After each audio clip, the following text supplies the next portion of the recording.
সেরকম ভাবেই ইটিটিও কিন্তু খুব ইম্পর্টেন্ট এবং ইটিটি অনেকটা নেগলেক্টেড। যার জন্য নেগলেক্টেড থাকলে যেটা হয় এটা সম্বন্ধে ধারণাটা অনেক সময় পরিষ্কার থাকে না, একটু ধোঁয়াটে থাকে। তো সেই জিনিসটা ইটিটির ক্ষেত্রে প্রযোজ্য। যাই হোক, আমি তোমাদের কিছু ধারণা দেওয়ার চেষ্টা করব এই কমন মোরালিটিটা, এবং এটা তোমাদের প্র্যাকটিক্যাল লাইফেও যখন তোমরা পাশ করে কনসালট্যান্ট হবে, কার্ডিওলজিস্ট হিসেবে প্র্যাকটিস করবে, তখন কিন্তু এটা তোমাদের জন্য খুবই ইম্পর্টেন্ট। এবং যদি মোটামুটি একটা রিজনেবল ধারণা না থাকে, তাহলে কিন্তু তোমরা বিপদে পড়বা, এমনকি ইন্টার্নিস্টরা তোমাদেরকে ল্যাং মারবে। কাজেই সাবধান। তো তোমরা জানো যে এই ইটিটির বেশ কিছু সিনোনিম আছে আর কি। টিএমটি বলে ইন্ডিয়াতে বেশি, হ্যাঁ, ট্রেডমিল টেস্ট। আমরা আমাদের বাংলাদেশে বেশি ইটিটি টার্মটা ইউজ করি, এক্সারসাইজ টলারেন্স টেস্ট। সেরকম এক্সারসাইজ ইসিজিও বলা যায়, হ্যাঁ। তো এরকম বিভিন্ন স্ট্রেস ইসিজিও বলা যায়, এরকম বিভিন্ন নামে ইটিটিকে ডাকা হয়। তো যাই হোক না কেন, এখানে বেসিক জিনিস তো তোমরা জানো যে একটা অ্যারেঞ্জমেন্ট থাকবে যার মাধ্যমে এক্সারসাইজ করা হবে, এবং তার সাথে সাথে যে হার্ট রেট এবং ব্লাড প্রেশার এগুলোকে মনিটর করা হবে। এই যে ডুয়াল মনিটরিং সিস্টেম এক্সারসাইজের সাথে, এটাই হচ্ছে এই ইটিটি কিংবা টিএমটির মূল কথা। এখন তোমার এই এক্সারসাইজ করার সিস্টেমটা, এটা তোমার বেসিক্যালি দুই রকম ভাবে করা যেতে পারে। যেটা আমাদের দেশে আমরা কমনলি দেখে অভ্যস্ত, অথবা সারা দুনিয়াতে যেটা এখন বেশি করা হয়, সেটা হচ্ছে ট্রেডমিল ইউজ করা হয়। ট্রেডমিল মানে হচ্ছে অনেকটা ওই ওয়াকিং মেশিনের মতো, যেটার উপর বাসাতেও অনেকে ওয়াকিং মেশিনে হাঁটে, ঠিক সেরকম ভাবে এটা আরেকটু আধুনিক, আরেকটু বিভিন্ন রকমের অপশন ওয়ালা একটা ওয়াকিং মেশিন। সেটা হচ্ছে তোমার, আমরা বলি ট্রেডমিল টেস্ট। আর আরেকটা হয়তো তোমরা জানো যে অনেক সময় সেকেন্ড একটা অপশন থাকে, সেটা হচ্ছে বাইসাইকেল। এই বাইসাইকেলটা বেশি ইম্পর্টেন্ট হচ্ছে যাদের ধরো পায়ে প্রবলেম আছে অথবা তোমার এমনকি একটা পা নাই, তাদের কি ইটিটি করা যাবে না? তো সেই সব মানুষের ক্ষেত্রে, কোনো কোনো ক্ষেত্রে আবার কিন্তু জাস্ট যাদের পা আছে, এমনি ট্রেডমিল ইউজ করতে সক্ষম, তাদের ক্ষেত্রেও কিন্তু বাইসাইকেল ইউজ করা সম্ভব। বিশেষ করে বাইসাইকেলের সাথে পার্থক্য হচ্ছে বাইসাইকেলে হাত ইউজ করা যেতে পারে, আর ট্রেডমিলে কিন্তু হাতের অপশন নাই, সবসময় পা ইউজ করতে হবে। যাই হোক, এগুলো তোমরা জানো, এগুলো মূল কথা না। এখন মোস্ট ইম্পর্টেন্ট হচ্ছে যে আলটিমেটলি এই যে আমরা ইটিটি করি, ইটিটির মেইন উদ্দেশ্য কিন্তু তোমরা জানো যে ইসকেমিক হার্ট ডিজিজকে ডায়াগনোসিস করা, একটা নন ইনভেসিভ ওয়ে, যার মাধ্যমে আমরা এই এই ইটিটি ইউজ করে জাস্ট করোনারি আর্টারি ডিজিজের একটা প্যাসিভ ইনভেস্টিগেশন আমরা করতে পারি, সেটা হচ্ছে ইটিটি। এছাড়া এই তোমার করোনারি আর্টারি ডিজিজ ডায়াগনোসিস করার জন্য আরো ভিন্ন ভিন্ন টেস্ট আছে, এগুলো তোমরা খুব ভালো করেই জানো, যেটা একেবারে ইনভেসিভ থেকে নন ইনভেসিভ পর্যন্ত বিভিন্ন টেস্ট। তো গোল্ড স্ট্যান্ডার্ড হচ্ছে করোনারি অ্যাঞ্জিওগ্রাফি। এখনকার দিনে ইটিটি আর করোনারি অ্যাঞ্জিওগ্রাফির মাঝখানে আর একটা টেস্ট নতুন করে আবির্ভূত হয়েছে, সেটা হচ্ছে সিটি করোনারি অ্যাঞ্জিওগ্রাম। তো যাই হোক, তো এগুলো তোমরা জানো, এগুলোর বিভিন্ন অ্যাডভান্টেজ ডিসঅ্যাডভান্টেজ আছে, কিন্তু গোল্ড স্ট্যান্ডার্ড হচ্ছে করোনারি অ্যাঞ্জিওগ্রাফি, যার সাহায্যে ইয়েস নো বলা যায়, রিফিউট করা যায়, এন্টারটেইন করা যায় ডায়াগনোসিসটা, এবং কতটুকু বেশি না কম সেটাও বোঝা যায়। এটা হচ্ছে ইনভেসিভ টেস্টের বিউটি। এখন তো আজকে আমাদের যেহেতু এই আমাদের যে ডিসকাশন, সেটা মেইনলি কনফাইন্ড থাকবে হচ্ছে ইটিটির মধ্যেই। তো ইটিটি নিয়েই আমরা আসি যে ইটিটি আসলে কাদের জন্য প্রযোজ্য, কাদেরকে আমরা করব ইটিটি, এটা খুব ইম্পর্টেন্ট।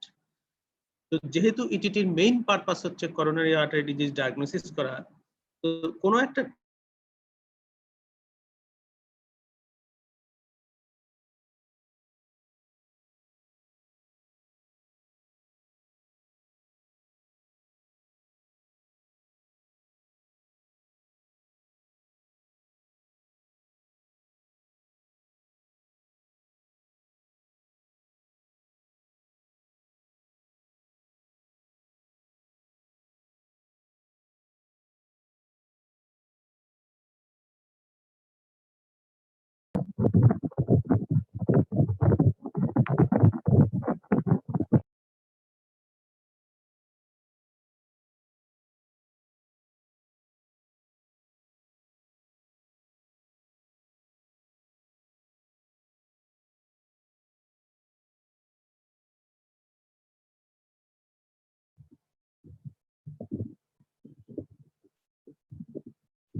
একটু শুরু করি।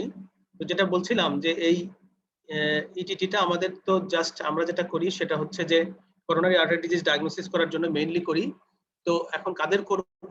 যাদের ইন্টারমিডিয়েট প্রবাবিলিটি আছে হচ্ছে করোনারি আর্টারি ডিজিজ থাকার। যাদের একদম সম্ভাবনা নাই, যেমন ধরো একটা যেটা বললাম যে 20 বছরের একটা মেয়ের, তার জন্য ফলস পজিটিভ হতে পারে। আবার যার খুবই বেশি সম্ভাবনা যে এটা পজিটিভ হওয়ার, তার ক্ষেত্রে কিন্তু এই টেস্টটার মানে ফলস নেগেটিভ হওয়ার একটা চান্স থাকে বেশি। সেই ক্ষেত্রে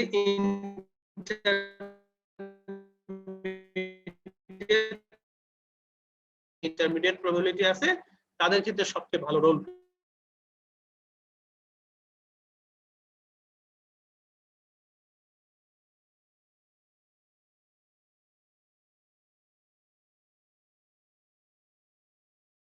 এর ক্ষেত্রে এটা রোল ভালো প্লে করবে। অনন্যা আপনার সাথে কথা বলছি। তো এই ইন্টারমিডিয়েট প্রবাবিলিটি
যেটা বললাম যে ইন্টারমিডিয়েট প্রবাবিলিটি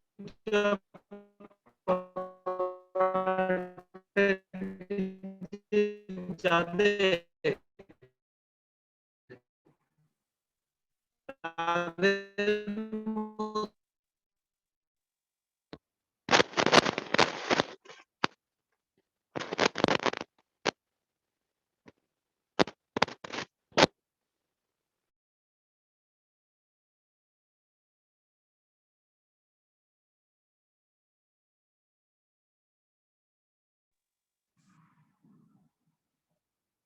হ্যাঁ, আমি বুঝতেছি না, এত ডিস্টার্ব হচ্ছে আজকে ক্লাস নিতে।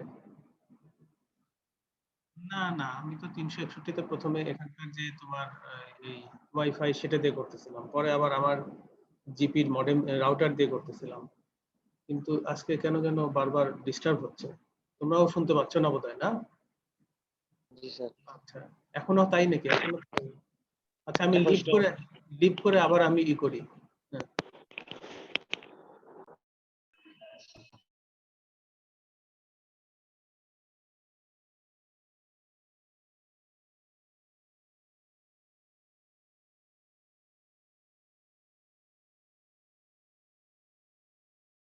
আমরা করি তো আইডিয়ালি। তো আমরা প্র্যাকটিক্যালি তো সবসময় এটা অত করি না, আমরা একটা মনে রাখার চেষ্টা করি যে হ্যাঁ ঠিক আছে, কাদের সম্ভাবনা মানে মাঝামাঝি পর্যায়ে আছে তাদের ক্ষেত্রেই টিটি করব। তো যদি একেবারে অথেন্টিক্যালি বলতে চাও তাহলে হচ্ছে ডায়মন্ড ফরেস্টার স্কোর করে আমরা করতে হবে। যাই হোক, এটা নিয়ে আমি খুব বেশি আর সময় দিতে পারছি না। তো এই ইটিটি করতে গেলে একটা টার্ম তোমরা প্রায় দেখবা, সেটা হচ্ছে ওয়ার্কলোড। এই যে ইটিটি করো, ইটিটি করার সময় আসলে কতটুকু ওয়ার্ক মানে মানুষ যে যার করছো ব্যক্তির উপর চাপাচ্ছ, সেইটা বোঝার জন্য একটা টার্ম ইউজ করা হয়, সেটা হচ্ছে ওয়ার্কলোড। এই ওয়ার্কলোডটাকে আমরা ইটিটি করার সময় একটা ইউনিট দিয়ে মেজার করি, সেটার নাম হচ্ছে met, metabolic equivalent, MET, metabolic equivalent. এই মেটাবলিক ইকুইভ্যালেন্ট তোমরা যদি সেই ফিজিওলজির জ্ঞানটাকে মনে রাখো, তাহলে ওই মনে আছে যে একটা মানুষ যখন কিচ্ছু করছে না, ঘুমাচ্ছে, তখনও তার মধ্যে কিছু এনার্জি এক্সপেন্ডিচার হচ্ছে, মানে অক্সিজেন কনজাম্পশনও হচ্ছে। এইটা কতখানি হয়, সেটা হচ্ছে 3.5 ml অক্সিজেন পার কেজি পার মিনিট এই হিসাবে। এইটাকে ধরে নেওয়া হয় একক, যেটাকে বেজাল মেটাবলিক রেট আমরা ফিজিওলজিতে পড়তাম। এটাকে 1 ভেট ধরা হয়। এখন ইটিটি করার সময় যত বেশি সংখ্যক তোমার এই এনার্জি কনজাম্পশন হবে, ঠিক তত গুণ মেট হিসাবে হিসাব করা হয়। তো এটা মিনিমাম হতে পারে 1, ম্যাক্সিমামের কোনো ঠিক নাই, অ্যাটলিস্ট 20 পর্যন্ত হইতে পারে। তো প্রতিদিনের আমাদের যে অ্যাক্টিভিটি, হাঁটা চলা কিংবা বাসার মধ্যে টুকটাক কাজকর্ম করা, এই ডেইলি লিভিং এর জন্য কমপক্ষে 5 মিনিটস লাগে। কাজেই কারো যদি দেখা যায় 5 মিনিটসও অর্জন হচ্ছে না, তাহলে আমরা বলতে পারি যে সে খুবই পুয়ার এক্সারসাইজ ক্যাপাসিটি। আর কারো যদি মোটামুটি ভাবে 9 মিনিটস অথবা তার বেশি সে অ্যাকোয়ার করতে পারে, তাহলে আমরা ধরে নিতে পারি যে তার মোটামুটি ভাবে বেশ স্যাটিসফ্যাক্টরি মানে ওয়ার্কলোড সে অর্জন করতে পারে, তার মানে এক্সারসাইজ ক্যাপাসিটিটা তার ভালো। এই মেট দিয়েই আমরা এক্সারসাইজ ক্যাপাসিটিটাকে প্রকাশ করি। ট্রেডমিল আর বাইসাইকেলের কথা বললাম, এটা তো তোমরা বুঝলা। এখন বেসিক্যালি ইটিটিতে আমরা যে দুইটা ব্যাপার, একটা হচ্ছে যে হয় ট্রেডমিল অথবা বাইসাইকেল, এটা তো গেল। এখন ট্রেডমিলই যেহেতু আমরা ইউজ করি, ওটা দিয়েই সবকিছু আমরা চিন্তা করব। তো এই ট্রেডমিলে আমরা যেটা করি যে শুরুতেই তো সবার ক্ষেত্রে একদম হাইয়েস্ট এক্সারসাইজ করার জন্য ব্যবস্থা রাখা হয় নাই। শুরুতে অল্প দিয়ে শুরু করে এটাকে বিভিন্নভাবে আস্তে আস্তে বাড়ানো হয়, এবং বাড়ায় সর্বোচ্চ যেটা ব্যক্তির ক্যাপাসিটি সেটাকে অর্জন করার চেষ্টা করা হয়। তো এই করাটা বিভিন্ন রকম প্রোটোকল আছে, সেই বিভিন্ন রকমের প্রেসক্রিপশন আছে, সেই ফর্মুলা অনুযায়ী বিভিন্ন রকম ভাবে এটাকে করা যায়। তো বিভিন্ন ব্যক্তির নাম দিয়ে এগুলোকে করা হয়। তো সেই ব্যক্তির নামের মধ্যে তোমরা জানো Bruce protocol, modified Bruce protocol, Norton protocol, এরকম বিভিন্ন রকমের প্রোটোকল আছে। এগুলার সবার একটা কমন প্রপার্টি আছে, সেটা হচ্ছে গিয়া যে এরা অল্প থেকে শুরু করে আস্তে আস্তে বাড়তে থাকে, এবং এই বাড়াটা তোমার বলা হয় গ্রেডেড, মানে একটা সার্টেন টাইম একই রকম থাকবে, তারপরে সার্টেন টাইম আবার নেক্সট হায়ার স্কেলে চলে যাবে, এটাকে বলা হয় গ্রেডেড। আর এক ধরনের প্রোটোকল যেটা আমরা আসলে অত কমনলি ইউজ করি না, সেটাতে হচ্ছে এই নির্দিষ্ট টাইম ধরে ধরে একই রকম না থেকে কন্টিনিউয়াসলি বাড়তে থাকবে। এই কন্টিনিউয়াসলি যেটা বাড়তে থাকবে সেটাকে বলা হয় হচ্ছে হলো তোমার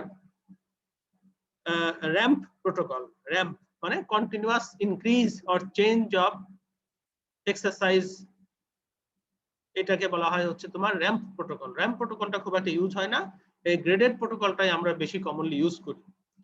এখন গ্রেডেড প্রোটোকলে তিনটা জিনিস চেঞ্জ হয়। প্রথম চেঞ্জ হয় হচ্ছে স্টেজ, এগুলোকে বলা হয় স্টেজ। যেমন স্টেজ 0 মানে এক্সারসাইজ শুরু করি নাই। তারপরে তোমার হচ্ছে এক্সারসাইজ ফেজটা, যেটার মধ্যে স্টেজ 1, 2, 3, 4, 5, 6, 7 এরকম পর্যন্ত পরপর এই স্টেজ আছে আর কি, এগুলোকে স্টেজ বলা হয়। এরপরে এক্সারসাইজ যখন শেষ করা হলো, টার্মিনেট করা হলো, পরীক্ষা কিন্তু শেষ হয় নাই, তখন একটা রেস্টিং স্টেজ থাকে, সেটাকে বলা হয় হচ্ছে রিকভারি। তার মানে ইটিটির ভাষায় একটা হচ্ছে প্রি এক্সারসাইজ, যেটাকে বলা হয় হচ্ছে তোমার স্টেজ 0 বলতে পারো। আর মেইন এক্সারসাইজ ফেজটা, যেটা কিনা ভাগ ভাগ করে রাখা হয়, প্রথমে অল্প তারপরে বাড়ানো হয়, এটাকে বলা হয় হচ্ছে স্টেজ দিয়ে প্রকাশ করা হয়। স্টেজ 1, 2, 3, 4, 5, 6, 7, যেমন ব্রুস প্রোটোকলে 7 পর্যন্ত করা হয়, আছে আর কি, ব্যবস্থা আছে।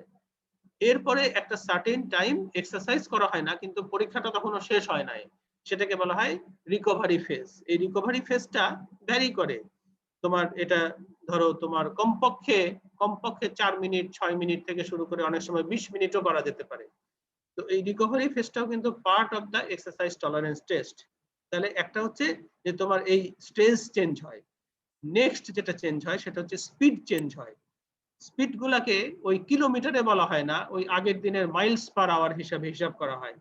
তো প্রথমে অল্প মাইলস পার আওয়ার, তারপরে এটা বাড়তে থাকলে ধীরে ধীরে একেবারে সর্বোচ্চ যেটা সম্ভব সেরকম মাইলস পার আওয়ারে এটা প্রকাশ করা হয়। ওই প্রতিটা স্টেজ আসলে 3 মিনিট করে থাকে, যেমন ব্রুস প্রোটোকলে 3 মিনিট একই রকম স্পিডে এইটা মুভ করবে, এই 3 মিনিটে চেঞ্জ হবে না, 3 মিনিট একই রকম থাকবে, 3 মিনিট পরে নেক্সট হায়ার স্পিডে চলে যাবে, এটা হচ্ছে স্পিডের চেঞ্জ। এরপরে একটা হচ্ছে গ্রেডিয়েন্ট চেঞ্জ।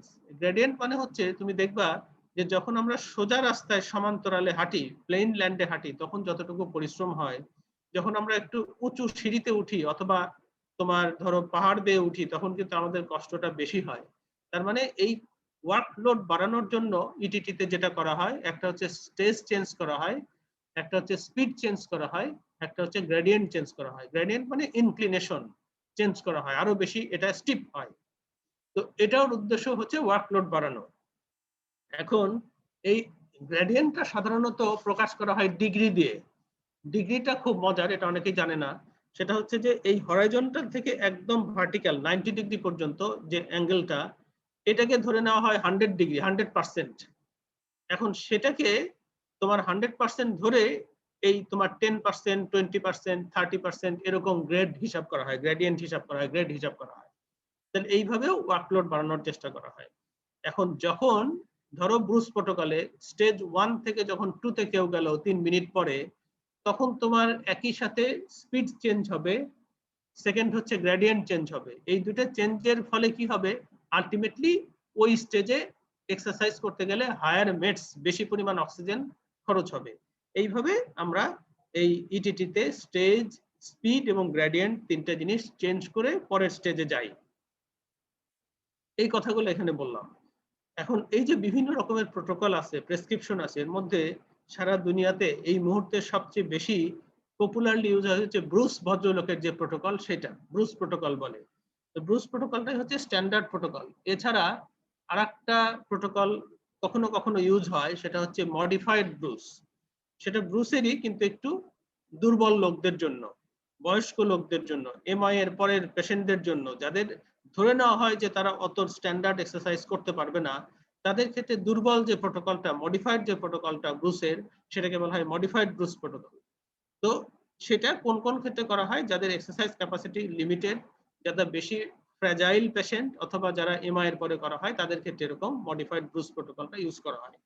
এছাড়া ওই যে আরো বিভিন্ন প্রোটোকল আছে, ওগুলো আমি বলবো না। আর কন্টিনিউয়াস প্রোটোকল হচ্ছে র্যাম প্রোটোকল, যেটা একটু ধারণা দিয়েছি, এগুলোর মধ্যে আর সময় নষ্ট করব না। তো তোমরা এখানে দেখো যে একটা স্ট্যান্ডার্ড ব্রুস প্রোটোকলের তোমার কি থাকে। এই যে যেটা বললাম যে যখন এক্সারসাইজ শুরু করার আগে প্রি এক্সারসাইজ স্টেজ, সেটা তো আছেই বললাম। এরপরে এই এক্সারসাইজ ফেজের মধ্যে স্টেজ 1, 2, 3, 4, 5, 6, 7, 7টা প্রোটোকল, 7টা স্টেজ আছে হচ্ছে তোমার ব্রুস প্রোটোকলে, স্ট্যান্ডার্ড ব্রুস প্রোটোকলে। এবং তোমরা যদি দেখো এখানে স্টেজ 1-এ আসলে স্পিড থাকে কত, 1.7 মাইলস পার আওয়ার।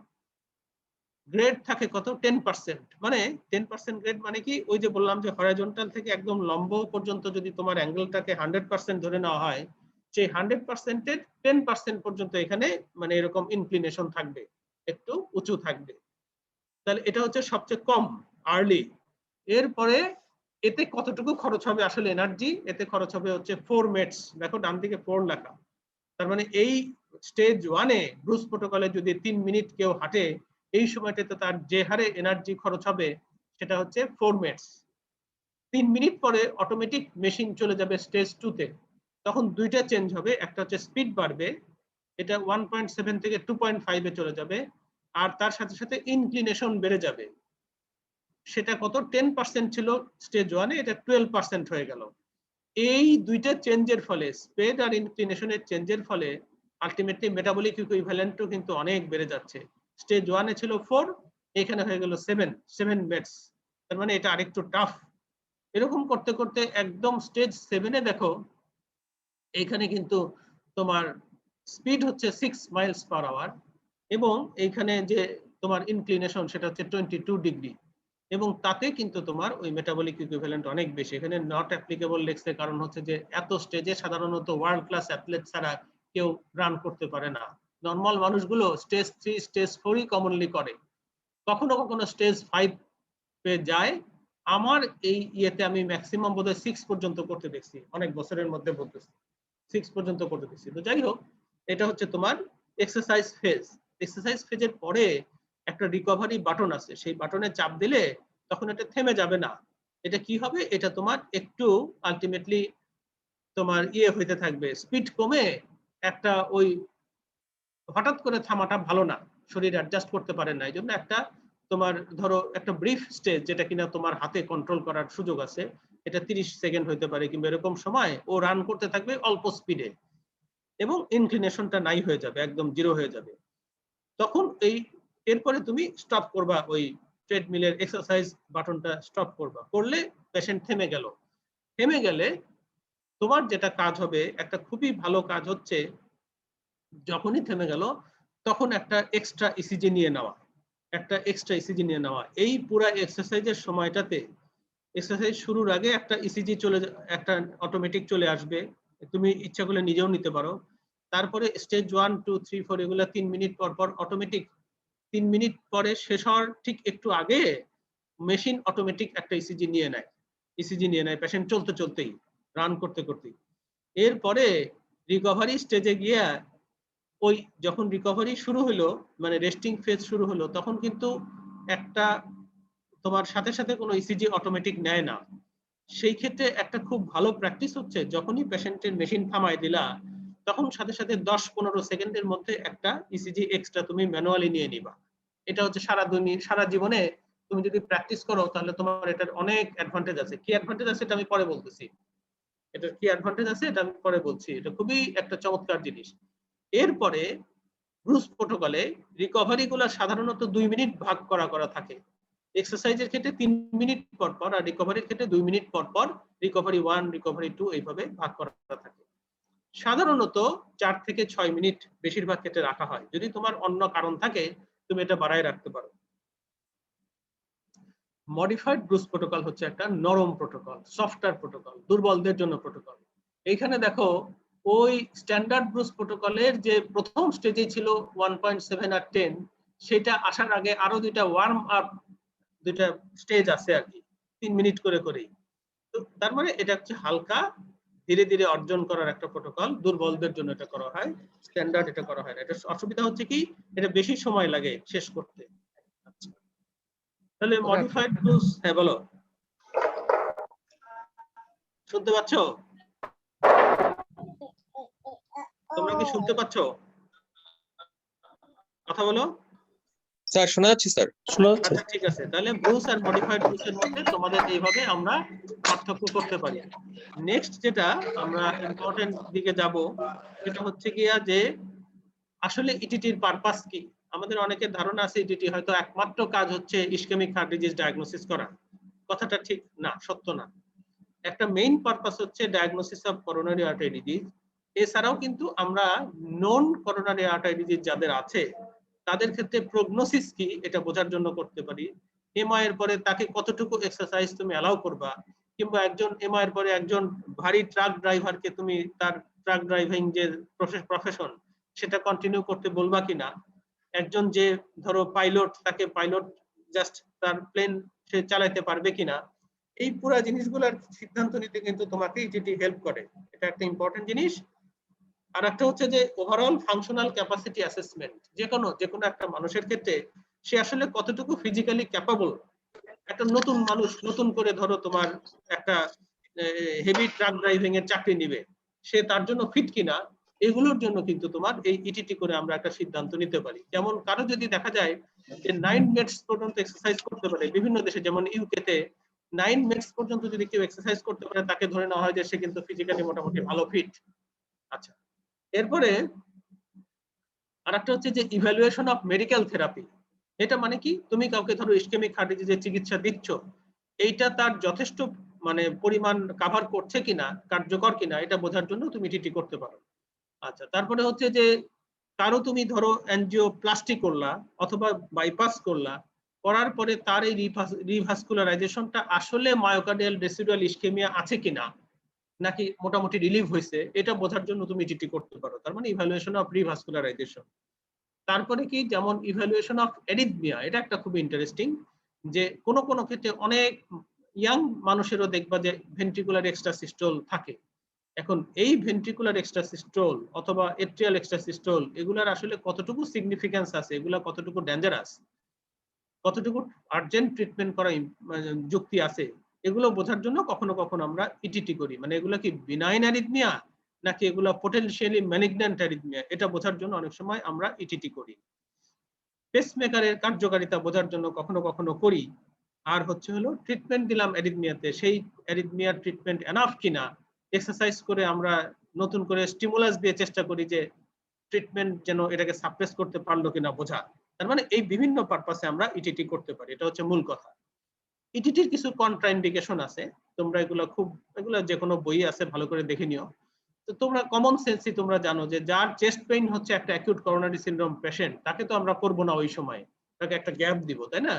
আচ্ছা, তারপরে তোমার যার আনকন্ট্রোলড অ্যারিথমিয়া আছে, যার হিমোডাইনামিক কম্প্রোমাইজ আছে, যার একটা পা নাই, যে হাঁটতে পারবে না, যার ডিকম্পেনসেটেড হার্ট ফেলিওর আছে, এইসব ক্ষেত্রে অ্যাওর্টিক ডিসেকশন আছে, এসব ক্ষেত্রে আমরা চিন্তাও করব না যে এই পেশেন্টের ইটিটি করা যায়। এবং এমন যদি হয় যে পেশেন্টের ধরো সে নিউরোলজিক্যালি খানিকটা আনস্টেবল, এই ধরনের ক্ষেত্রে তো করবা না, কারণ এটা খুবই ওয়েল কোঅর্ডিনেটেড একটা মানে ইনভেস্টিগেশন। কাজে এটা যদি পেশেন্ট ভালো কোঅপারেট না করতে পারে তাহলে এটা করা যাবে না। ইটিটির কমপ্লিকেশন রেয়ার, কিন্তু তারপরেও হয়। সাধারণত বলা হয় যে 1 in 10,000 পেশেন্টের ক্ষেত্রে এটা সিরিয়াস অ্যাডভার্স ইভেন্ট হতে পারে। এবং আমারও জানা আছে যে এই বিভিন্ন সময়ে দু একটা এমনকি ডেথও হয়েছে। হ্যাঁ, ধানমন্ডি পপুলারে হয়েছে, তারপর তোমার এই এই ইয়েতে হয়েছে, ইবনে সিনায় হয়েছে, এরকম আমি জানি যে হয়েছে। এনআইসিভিডিতে বাইপাস করতে হয়েছে, সাথে সাথে এরকম ঘটনা ঘটছে, এমআই হয়ে গেছে করতে গিয়ে এরকম ঘটনা ঘটছে। তার মানে এই ইটিটিটা পটেনশিয়ালি ডেঞ্জারাস। কাজে তুমি তোমার যেসব ক্রাইটেরিয়া সেগুলো ফুলফিল না করে ইটিটি করতে যাওয়াটা কিন্তু জীবনে একবারই অঘটন করবে এবং তোমার সমস্ত অর্জন শেষ হয়ে যাবে সেদিনই। কাজে বি কশাস। এখন এই রিস্ক মিনিমাইজ করার জন্য কি করবা? প্রথম কথা হচ্ছে যে তোমাকে অবশ্যই ট্রেন পার্সোনেল রাখতে হবে যারা এটা মানে করতে অভ্যস্ত অথবা জানে, অ্যাটলিস্ট সেরকম থাকতে হবে, নাম্বার 1। নাম্বার 2 হচ্ছে যে তুমি ভালো করে তার যে ব্যাকগ্রাউন্ড ইনফরমেশন সেগুলো দেখে নিবা, কোনো পটেনশিয়ালি রিস্ক ফ্যাক্টর আছে কিনা দেখে নিবা, নাম্বার 2। নাম্বার 3 হচ্ছে অলওয়েজ অসকালটেট দ্য পেশেন্ট, সবসময় পেশেন্ট অসকালটেট করো, অ্যাটলিস্ট স্টেথোস্কোপটা বসাও প্রিকর্ডিয়ামে যে কোনো সিস্টোলিক মারমার, হায়ার গ্রেডের সিস্টোলিক মারমার আছে কিনা, থাকলে কিন্তু তোমার ইকোটা আগে করে নেওয়া ভালো ইটিটির আগে, না হলে তুমি বিপদে পড়তে পারো। তারপরে হচ্ছে যে এত কিছুর পরেও অঘটন ঘটতে পারে, যদি ঘটেই যায় একটা ইম্পর্টেন্ট ডেঞ্জারাস ম্যালিগন্যান্ট অ্যারিথমিয়া যদি হয়েই যায়, তোমাকে তো সেটা রিসাসিটেট করার জন্য যথেষ্ট মেজার থাকতে হবে। Ideally all ETT facilities must have a defibrillator থাকতে হবে। যেমন আমি যেখানে করি এখানে কিন্তু ডিফিব্রিলেটর আছে। তাহলে ডিফিব্রিলেটর থাকাটা ইম্পর্টেন্ট, কিছু ইমার্জেন্সি মেডিকেশন থাকাটা ইম্পর্টেন্ট। না হলে জীবনে একটা অঘটন ঘটবে এবং তখন যদি এগুলো না থাকে তুমি কিন্তু কালপেবল হইবা। আর মনে রাখো, যে টেকনিশিয়ান করতেছে ইটিটি সে কিন্তু রেসপন্সিবল হবে না, রেসপন্সিবল হবে তুমি, you the physician who is going to attend the or supposed to attend the ETT। অনেক সময় আমাদের স্যারদেরকেও দেখছি যে ইটিটি চেম্বারে বসে আছে, ইটিটি করতে টেকনিশিয়ানকে বলে দিচ্ছে, এটা কিন্তু খুবই ডেঞ্জারাস। টেকনিশিয়ান তত শত বোঝে না, সে ইও করবে না, অ্যাসেস করতে পারবে না ইমিনেন্ট ডেঞ্জারকে। যদি মনে রাখো এটা, এগুলো যদি মনে রাখো তাহলে জীবনে এগুলো ঘটার সম্ভাবনা, dangerous arrhythmia, dangerous cardiac arrest, এগুলো ঘটার সম্ভাবনা কিন্তু কম। আচ্ছা, এরপরে হচ্ছে যে কয়েকটা খুব বিতর্কিত জিনিস আছে, যেমন ধরো ইটিটি করার সময় তার আগে কেউ বিটা ব্লকার পাচ্ছে, বিটা ব্লকার কি করবা, এটা কি বন্ধ করবা কি করবা না, এটা নিয়ে কোনো ইউনিফর্ম কনসেনসাস নাই। কেউ বলে বন্ধ করা উচিত একদিন আগে অ্যাটলিস্ট, কেউ বলে এটা পেতে পেতে চলাই উচিত। এখনকার দিনের ভিউ যেটা, লেটেস্ট ভিউ যেটা, সেটা হচ্ছে যে বেটার হচ্ছে বিটা ব্লকার বন্ধ না করে করতে করতে করা, মানে পেতে পেতে করা, এটাই বোধহয় ভালো। কিন্তু তোমার যে রিপোর্ট থাকবে সেটাতে কিন্তু ওইটা উল্লেখ করতে হবে যে the patient is on beta blocker. ক্লিনিশিয়ানের রেসপন্সিবিলিটি যে হ্যাঁ ওইটার নিরিখে এটা বিচার করবে, এটা একটা ইম্পর্টেন্ট জিনিস। বিটা ব্লকার থাকলে অসুবিধা কি, অনেক সময় ইনঅ্যাডিকুয়েট এক্সারসাইজ হতে পারে, অনেক সময় টার্গেট হার্ট রেট অ্যাচিভ না হতে পারে, এই ঝামেলাগুলো হচ্ছে বিটা ব্লকার থাকলে হয়। উইথড্র করলে কি হয় তোমরা জানো যে আমরা থিওরিটিক্যালি সবাই জানি যে বিটা ব্লকার সাডেনলি উইথড্র করতে নাই, কাজেই করলে পারে বরং পেশেন্টের ব্লাড প্রেশার, পালস এগুলো ওভারশুট করতে পারে, সেটাও ইটিটির জন্য হার্মফুল ঝামেলা। কাজে দুই দিকেই বিরক্তিকর ব্যাপার আছে। এরপরে হচ্ছে যে পেশেন্ট এই এক্সারসাইজ শুরু করার আগে সব সময় কশাস হতে হবে তোমাকে, কারণ পেশেন্ট, অনেক পেশেন্টই কিন্তু হাজার বলার পরে পেশেন্টকে বুঝাইতে হবে, পেশেন্টকে কি করতে হবে ভালো করে দেখাইতে হবে। আমার ইয়েতে ওই মেয়েগুলো ওরা কিন্তু নিজেরা হেঁটে দেখায় দেয় যে আপনাকে এভাবে হাঁটতে হবে। এত বোঝানোর পরেও যখন সত্যিকার অর্থে পেশেন্ট হাঁটা শুরু করে, কেউ কেউ কিন্তু একদম মানে ধাপ করে পড়ে যাওয়ার মতো অবস্থা হয়, কারণ সে ভালো করে হয় বোঝে নাই অথবা বুঝলেও অভ্যস্ত না, এসব বিভিন্ন কারণে। আর বাঙালি মেয়েরা তো কথাই নাই, হাঁটতেই চায় না। সেই সব বিভিন্ন কারণে আলটিমেটলি অনেক সময় ওই শুরুটা খুব ডেঞ্জারাস। অনেকেই আমি দেখছি প্রথমে আমারও মনে হয়েছে যে মনে হয় পারবে না, আনফিট, কিন্তু ভালো করে বোঝানোর পরে এই তোমার প্রথম দিকে একটুখানি সাপোর্ট দেওয়ার পরে যে খুব সুন্দরভাবে সে হয়তো ইটিটিটা করতে পারছে। এটা অনেক ক্ষেত্রেই ঘটে। কাজেই তোমাকে কিন্তু এই জিনিসগুলো অ্যাসেস করতে হবে, খেয়াল করতে হবে। দিল্লিতে আমি দেখছি ওরা এমনও করে যে ওই একটা, আমি তো মাঝে মাঝে অবাক হইতাম যে এই ভুরিয়ালা এই বয়স্ক মানুষটা নিশ্চয়ই ইটিটি করতে পারবে না, অথবা এই মহিলাটা পারবেই না। ইটিটি মেশিনে চড়াই দিয়া আমি এমনও দেখছি যে পিছনে, পুরুষের ক্ষেত্রে পিছনে আরেকজন ছেলে টেকনিশিয়ান দাঁড়ায়, সেটা সে হয়তো তোমার তাকে সাপোর্ট দিয়ে আছে, নিজে রেলিং এ হাত দিয়ে ধরে আছে। মেয়েদের ক্ষেত্রে একটা মেয়ে পিছনে দাঁড়ায়, সে হয়তো হেল্প করতেছে, এরকম দেখছি আর কি। হ্যাঁ, তার মানে এটা একেবারে অসম্ভব না। আর একটা জিনিস যেটা অনেক সময় ইম্পর্টেন্ট কিন্তু নেগলেক্টেড, সেটা হচ্ছে যে ভালো মানের তোমার ওই যে লিড ইউজ করা। এরকম একটা ভালো মানের লিড হচ্ছে ব্লু সেন্সর। একটু দাম হয়তো বেশি, কিন্তু এটা একটা ভালো, কারণ ভালো মানের লিড না হলে আর্টিফ্যাক্ট বেশি হয়। নাম্বার 2। নাম্বার 3 হচ্ছে যে ছেলেদের ক্ষেত্রে কিন্তু ওই যে বুকে লোম থাকলে সেগুলো যতটুকু সম্ভব কেটে ফেলতে হবে, অ্যাটলিস্ট লিড লাগানোর জায়গাগুলোতে, এবং ভালো কোয়ালিটির জেল ইউজ করতে হবে।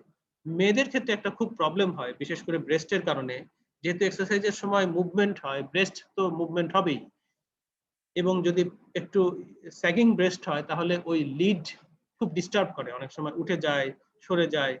তো কোনো কোনো ক্ষেত্রে এমনও বলা আছে প্রয়োজন হলে অ্যাডিশনাল তোমার সাপোর্ট দিয়ে সেটাকে ফিক্স করতে হবে, এরকম কথা বলা আছে। যাই হোক, এটা একটা ইম্পর্টেন্ট ডিস্টারবেন্স, প্রবলেম হয়। আর একটা জিনিস সারা জীবন ভুল করবা না, সেটা হচ্ছে ইটিটির করার আগে অবশ্যই কনসেন্ট নিবা। কিছু কিছু ক্ষেত্র আছে যেখানে আমরা ইটিটি ভালো করে মানে বুঝতে পারি না। তার মধ্যে তোমরা জানো, যদি কারো লেফট বান্ডল ব্রাঞ্চ ব্লক থাকে, যদি কারো left ventricular hypertrophy with strain থাকে, তাহলে এখানে যেহেতু রেস্টিং ইসিজিতেই চেঞ্জ থাকে, তাদের ক্ষেত্রে ভালো অনেক সময় ইন্টারপ্রেট করা যায় না।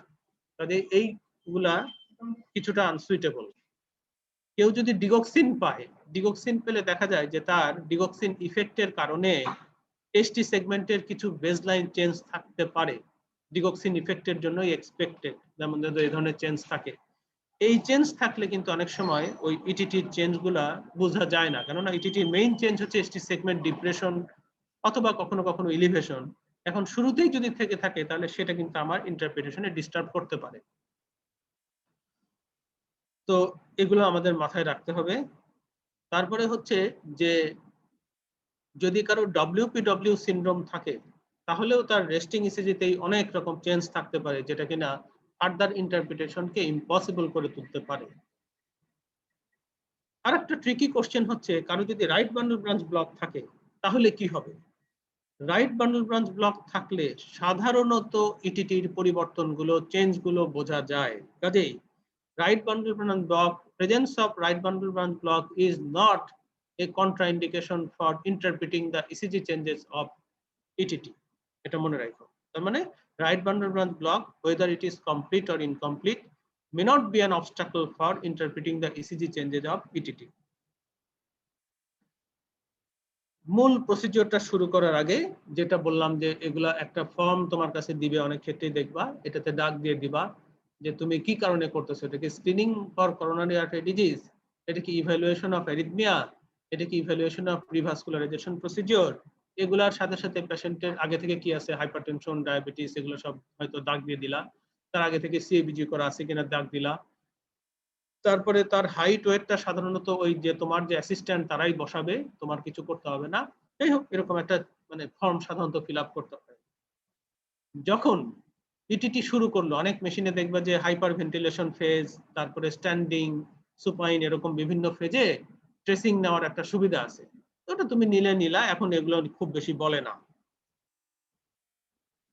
মূল কথা হচ্ছে এরপরে তুমি এক্সারসাইজ শুরু করলা, সবকিছু সব কমপ্লিট করে মূল এক্সারসাইজ শুরু করলা। এখন এক্সারসাইজ যখন শুরু করলা তখন তুমি আসলে কি কি প্যারামিটার খেয়াল করবা, এটা খুবই ইম্পর্টেন্ট। যতই পরের মানে রিপোর্টে লেখা থাক না কেন, ওই সময়ের কিছু কিছু অবজারভেশন খুবই ইম্পর্টেন্ট, যেটা পরে হাজার তুমি চাইলেও ওই সময়টা তুমি জানবা না। যাই হোক, তো সেই ইম্পর্টেন্ট অবজারভেশন গুলা কি কি? একটা হচ্ছে সাবজেক্টিভ কমপ্লেইনস, তার মানে পেশেন্ট চেস্ট পেইনের কথা বলছে কিনা, পেশেন্ট ডিজিনেস এর কথা বলছে কিনা, পেশেন্ট ব্রেথলেসনেস এর কথা বলছে কিনা, এগুলো খুবই ইম্পর্টেন্ট। এবং কখনো পেশেন্টের যে কমপ্লেইন সেটাকে তুমি নেগলেক্ট করো না, ওভারলুক করো না, তাহলে ইমিনেন্ট ডেঞ্জার হতে পারে।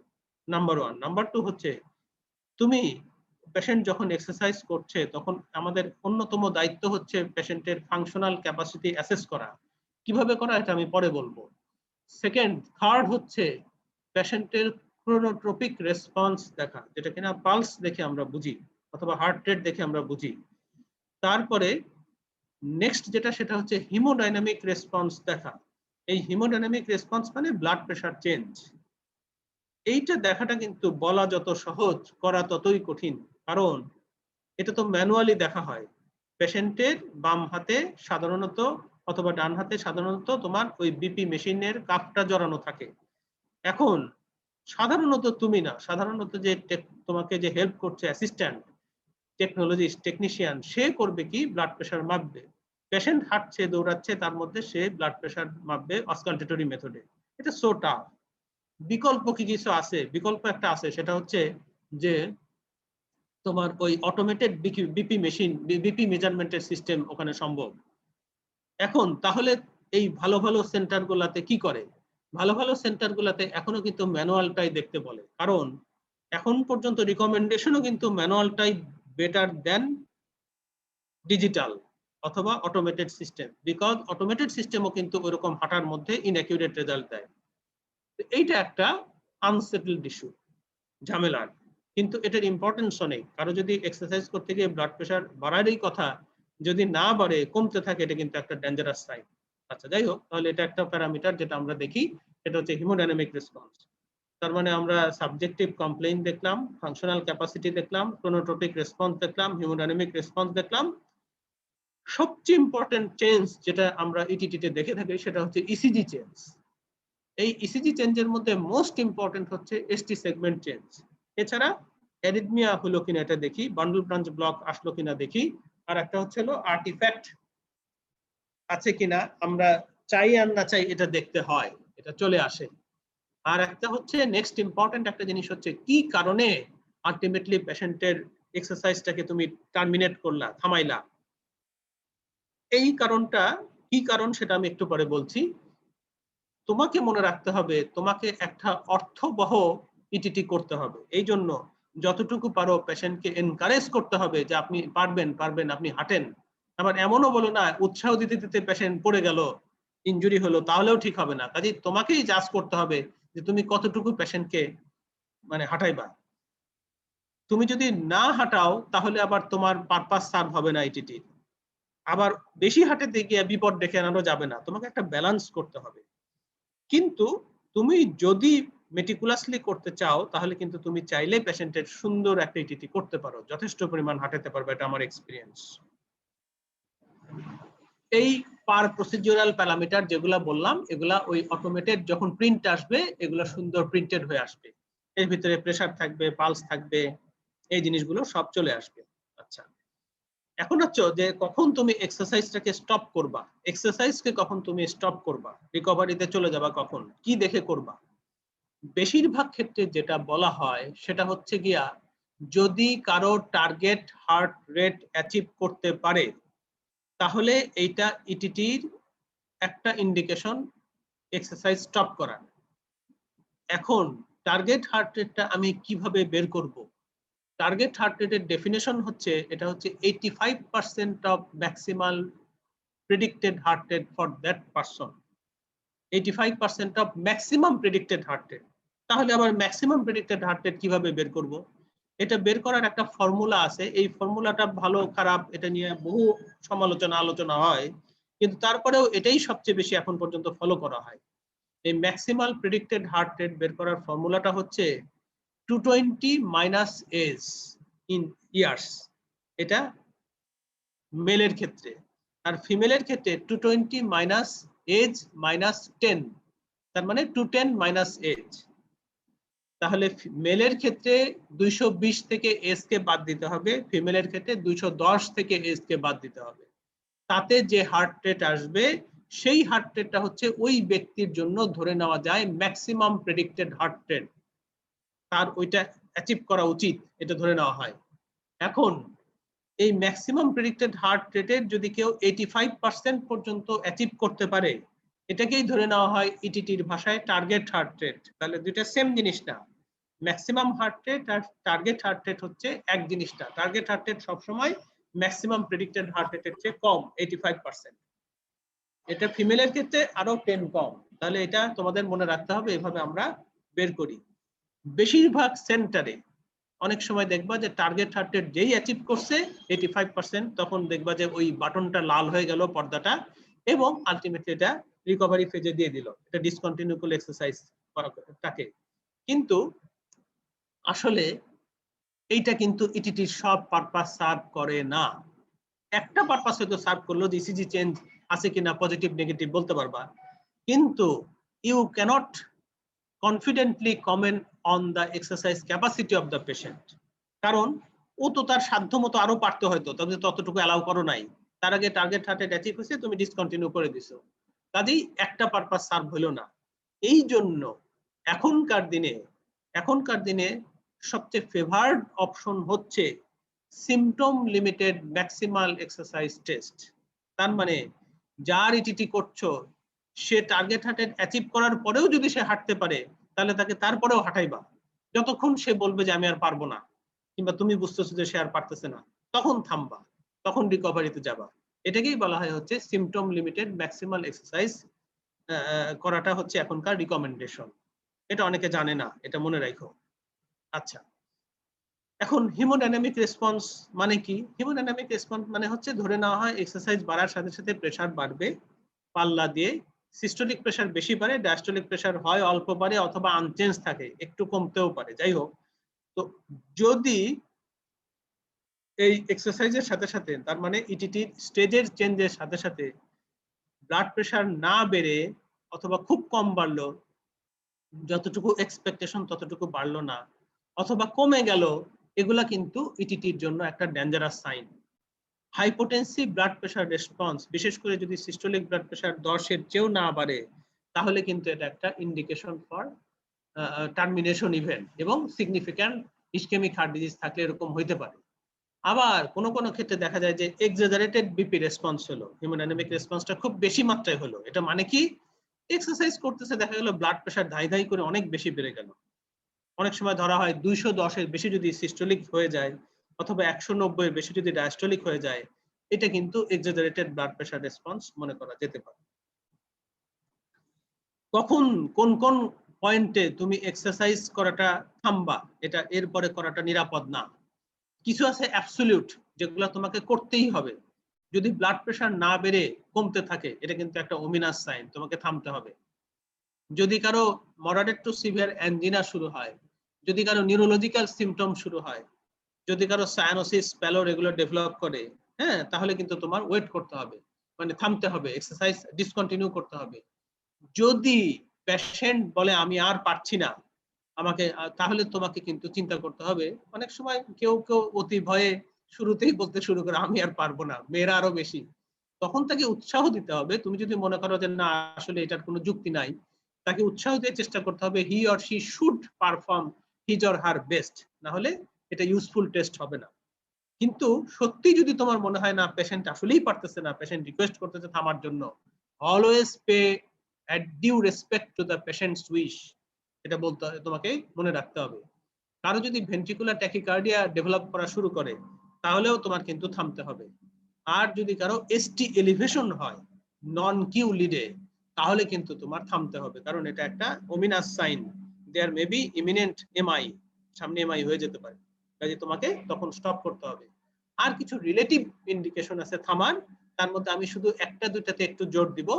তার মধ্যে একটা হচ্ছে যে যদি কারো ব্লাড প্রেসার বেশি বেড়ে যায়, তাহলে তার থামতে হতে পারে বেশি, কারণ এটা আমরা ক্লিনিক্যালি প্রায়ই পাই। Systolic blood pressure, American College of Cardiology recommendation হচ্ছে কারো যদি 250-র বেশি সিস্টোলিক ব্লাড প্রেশার হয়ে যায় এবং ডায়াস্টোলিক ব্লাড প্রেশার যদি 115-র ক্রস করে যায়, তাহলে কিন্তু তোমার বেটার হচ্ছে থামা। এটা একটা relative indication for stopping exercise. কারো যদি এসটি সেগমেন্ট ডিপ্রেশন হইতে থাকলো, এই 1 মিলিমিটার হয়েছে থামাই দেবা তা না, যদি 2 মিলিমিটারের চেয়ে বেশি ডিপ্রেশন হইতে থাকে তখন বেটার হচ্ছে তোমার এটা থামা, একটা রিলেটিভ ইন্ডিকেশন, তাও অ্যাবসলিউট না। মনে রাখো, most common reason for stopping an exercise test is fatigue and breathlessness as a result of unaccustomed exercise. যেটা বললাম, অনেক মানুষই হাঁটে না, হাঁটার অভ্যাস নাই, ফিজিক্যাল ফিটনেস নাই, এই শুরুতেই দেখবা বলতেছে আমি আর পারি না, অথবা শ্বাসকষ্ট হচ্ছে, ডাক্তার সাহেব থামান, অথবা ওই ইয়েরে বলবে থামান। তো সেই ক্ষেত্রে তোমাকে অনেক ক্ষেত্রে আমাদের ইটিটি, ভালো ইটিটি করা সম্ভব হয়ে ওঠে না। তুমি উৎসাহ দিয়ে যদি পারো আগাইবা, আর যদি মনে করো না এটা ডেঞ্জারাস হবে তাহলে স্টপ করো, কিছু করার নাই। এখন তুমি কার্ডিওলজিস্ট, তোমাকে কিন্তু ইটিটি রিপোর্ট করতে হবে, একটা সুন্দর রিপোর্ট তোমাকে করতে হবে, না হলে সবই অর্থহীন হয়ে যাবে। এই রিপোর্ট করার সময় একটা রিপোর্টে কিছু ফরজ আছে যেগুলো তোমাকে আদায় করতে হবে। এই জিনিস যদি তুমি টাচ না করো তাহলে বোঝা যাবে যে তোমার ইমান বড় দুর্বল, তুমি নিজেই ভালো বোঝো না জিনিসটা। কি কি পয়েন্ট তোমাকে মাস্ট টাচ করতে হবে, তার মধ্যে একটা হচ্ছে you have to comment on exercise capacity, second হচ্ছে ক্রোনোট্রপিক রেসপন্স, থার্ড হচ্ছে হিমোডাইনামিক রেসপন্স, ফোর্থ হচ্ছে ইসিজি চেঞ্জ, যেটা সবচেয়ে ইম্পর্টেন্ট, লাস্ট হচ্ছে এই সবগুলার ভিত্তিতে তোমাকে একটা ইমপ্রেশন, ফাইনাল ইমপ্রেশন দিতে হবে। কারণ ওই যে মেডিসিনের ডাক্তার, ওই যে গাইনির ডাক্তার, উনি কিন্তু অত শত বোঝে না, উনি মনে করবে আরে এইসব কি ধান ভান্তে শিবের গীত গাইছে, আমারে বলবে যে এটা পজিটিভ না নেগেটিভ নাকি, সেটা বাদ দিয়ে এইসব কথা আমার জানি না, লাভ কি। কাজে তোমাকে ফাইনাল একটা কমেন্ট করতে হবে। আর একটু বোদ্ধা যারা, তারা কিন্তু ওই বাকি কথাগুলো শুনতে চাইবে, আরে বুঝছি বুঝছি, ওইটা তো আমিও বুঝি, আপনিও আর বাকি কথাগুলো বলেন। কাজে তোমাকে ওইগুলাও কিন্তু কমেন্ট করতে হবে। এইবার আসো একে একে আমি বলি। এক্সারসাইজ ক্যাপাসিটিটাকে আমরা 2-3টা শব্দেই মোটামুটি ভাবে প্রকাশ করতে পারি, এগুলো কিন্তু খুব ভালোভাবে বলা নাই, তারপরেও আমরা 3টা টার্ম ইউজ করতে পারি। একটা হচ্ছে পুয়ার এক্সারসাইজ ক্যাপাসিটি, একটা হচ্ছে ফেয়ার এক্সারসাইজ ক্যাপাসিটি, একটা হচ্ছে গুড এক্সারসাইজ ক্যাপাসিটি। এখন এগুলোর কিন্তু খুব হার্ড অ্যান্ড ফাস্ট কোনো ডেফিনেশন নাই।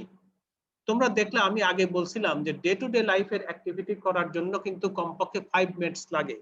কাজেই কেউ যদি ইটিটি করার সময় 6 মিনিটস এর কম পারফর্ম করতে পারে, তাহলে তুমি বলতে পারো the exercise capacity of that concerned person is poor, rather poor.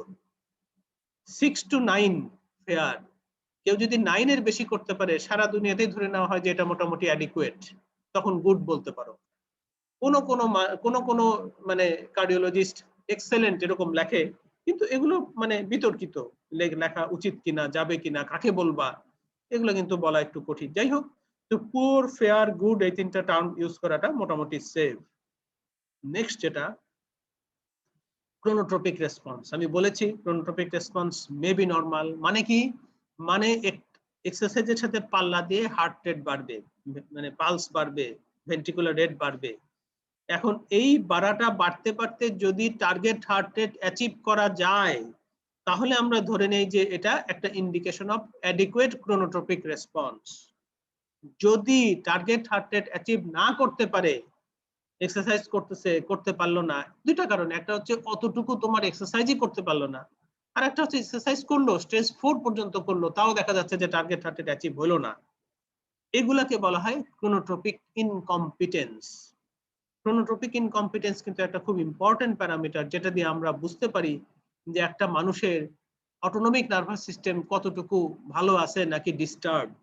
Autonomic neuropathy থাকলে ক্রোনোট্রপিক ইনকম্পিটেন্স হয়, খুব বুড়াধুরা মানুষের হয়। আর একটা খুবই ইম্পর্টেন্ট কারণ হচ্ছে বিটা ব্লকার খাওয়া, অথবা ডিলটিয়াজেম, ভেরাপামিল, এগুলা খাওয়া। এগুলা খাইলে টার্গেট হার্ট রেট অ্যাচিভ নাও করতে পারে, যদিও সে হয়তো অ্যাপারেন্টলি হেলদি পারসন। তো তোমার ওই যে তুমি যে বেসলাইন ইনফরমেশন দিয়ে রাখছো, ক্লিনিশিয়ানের উচিত ওইটার নিরিখে বিচার করা যে ক্রোনোট্রপিক ইনকম্পিটেন্সের ক্ষেত্রে কারণ এটা একটা হইতে পারে। ওয়ার্ল্ড ক্লাস অ্যাথলেট যারা, যেমন ধরো যারা ম্যারাথন রান করে, তাদের ক্ষেত্রে অনেক সময় দেখা যাচ্ছে যে খুব ভালো এক্সারসাইজ করার পরেও টার্গেট হার্ট রেট অ্যাচিভ নাও হইতে পারে। হেমোডাইনামিক রেসপন্স সম্বন্ধে বলে ফেলছি, it may be normal, it may be hypertensive, it may be hypotensive.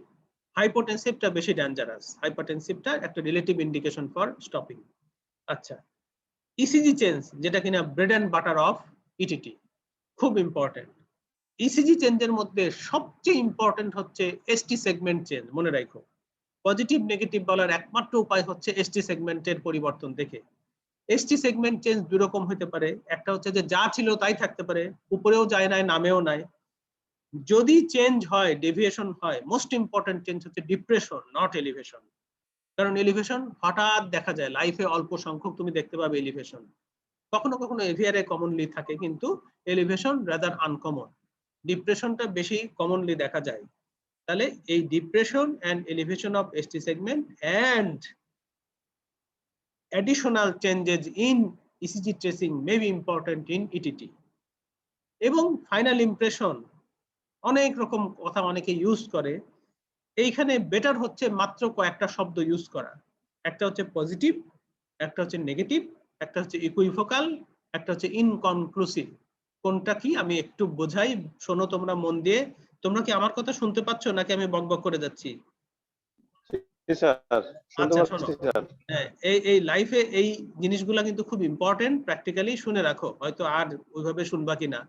Positive, negative, equivocal, ইনকনক্লুসিভ, এই চারটা টার্মের মধ্যে সীমাবদ্ধ থাকাই ভালো।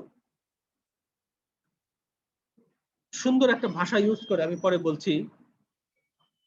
তোমাদের বললাম exercise capacity poor, fair, good কাকে কিভাবে বলবো, একটা আরবিট্রারি একটা ডেফিনেশন অথবা ক্রাইটেরিয়া আমি এখানে বললাম তোমাদের।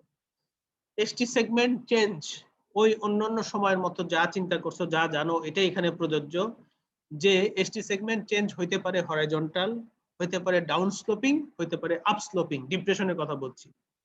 ঠিক এলিভেশনও ওইরকম হইতে পারে।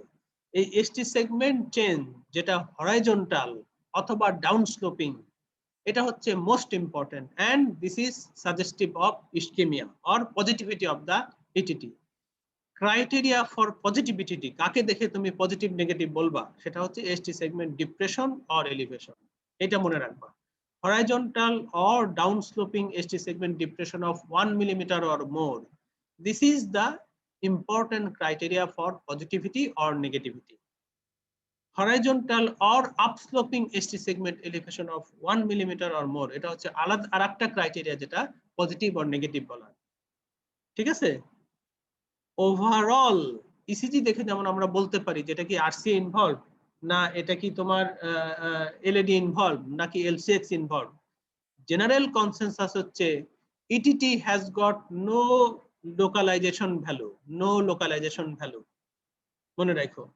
আরো একটা কথা এখানে বলে রাখি, যদি ইটিটিতে কোন লিডে এসটি সেগমেন্ট এলিভেশন হয়, ডিপ্রেশনের কথা বলছি না, এলিভেশন হয়, সেখানে কিছুটা লোকালাইজেশন ভ্যালু আছে। তুমি কিছুটা প্রেডিক্ট করতে পারো যেটা কি তোমার এলএডি ইনভলভ নাকি এটা আরসি ইনভলভ, এটা খানিকটা বলতে পারো।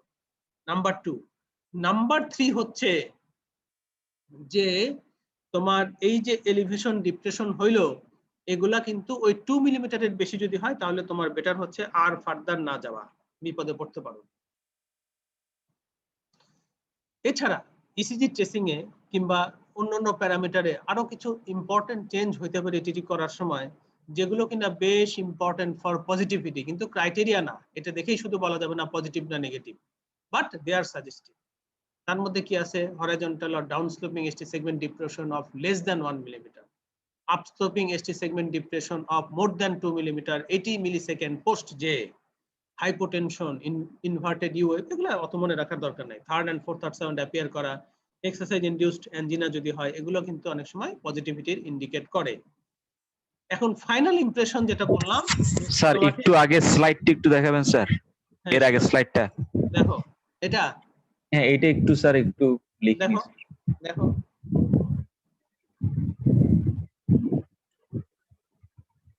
এটা অত লেখো না, এগুলা কিছু মোটামুটি হার্টস্টে ভালোই আছে, যেটুকু আছে ওটুকু তোমাদের জন্য ভালোই আছে।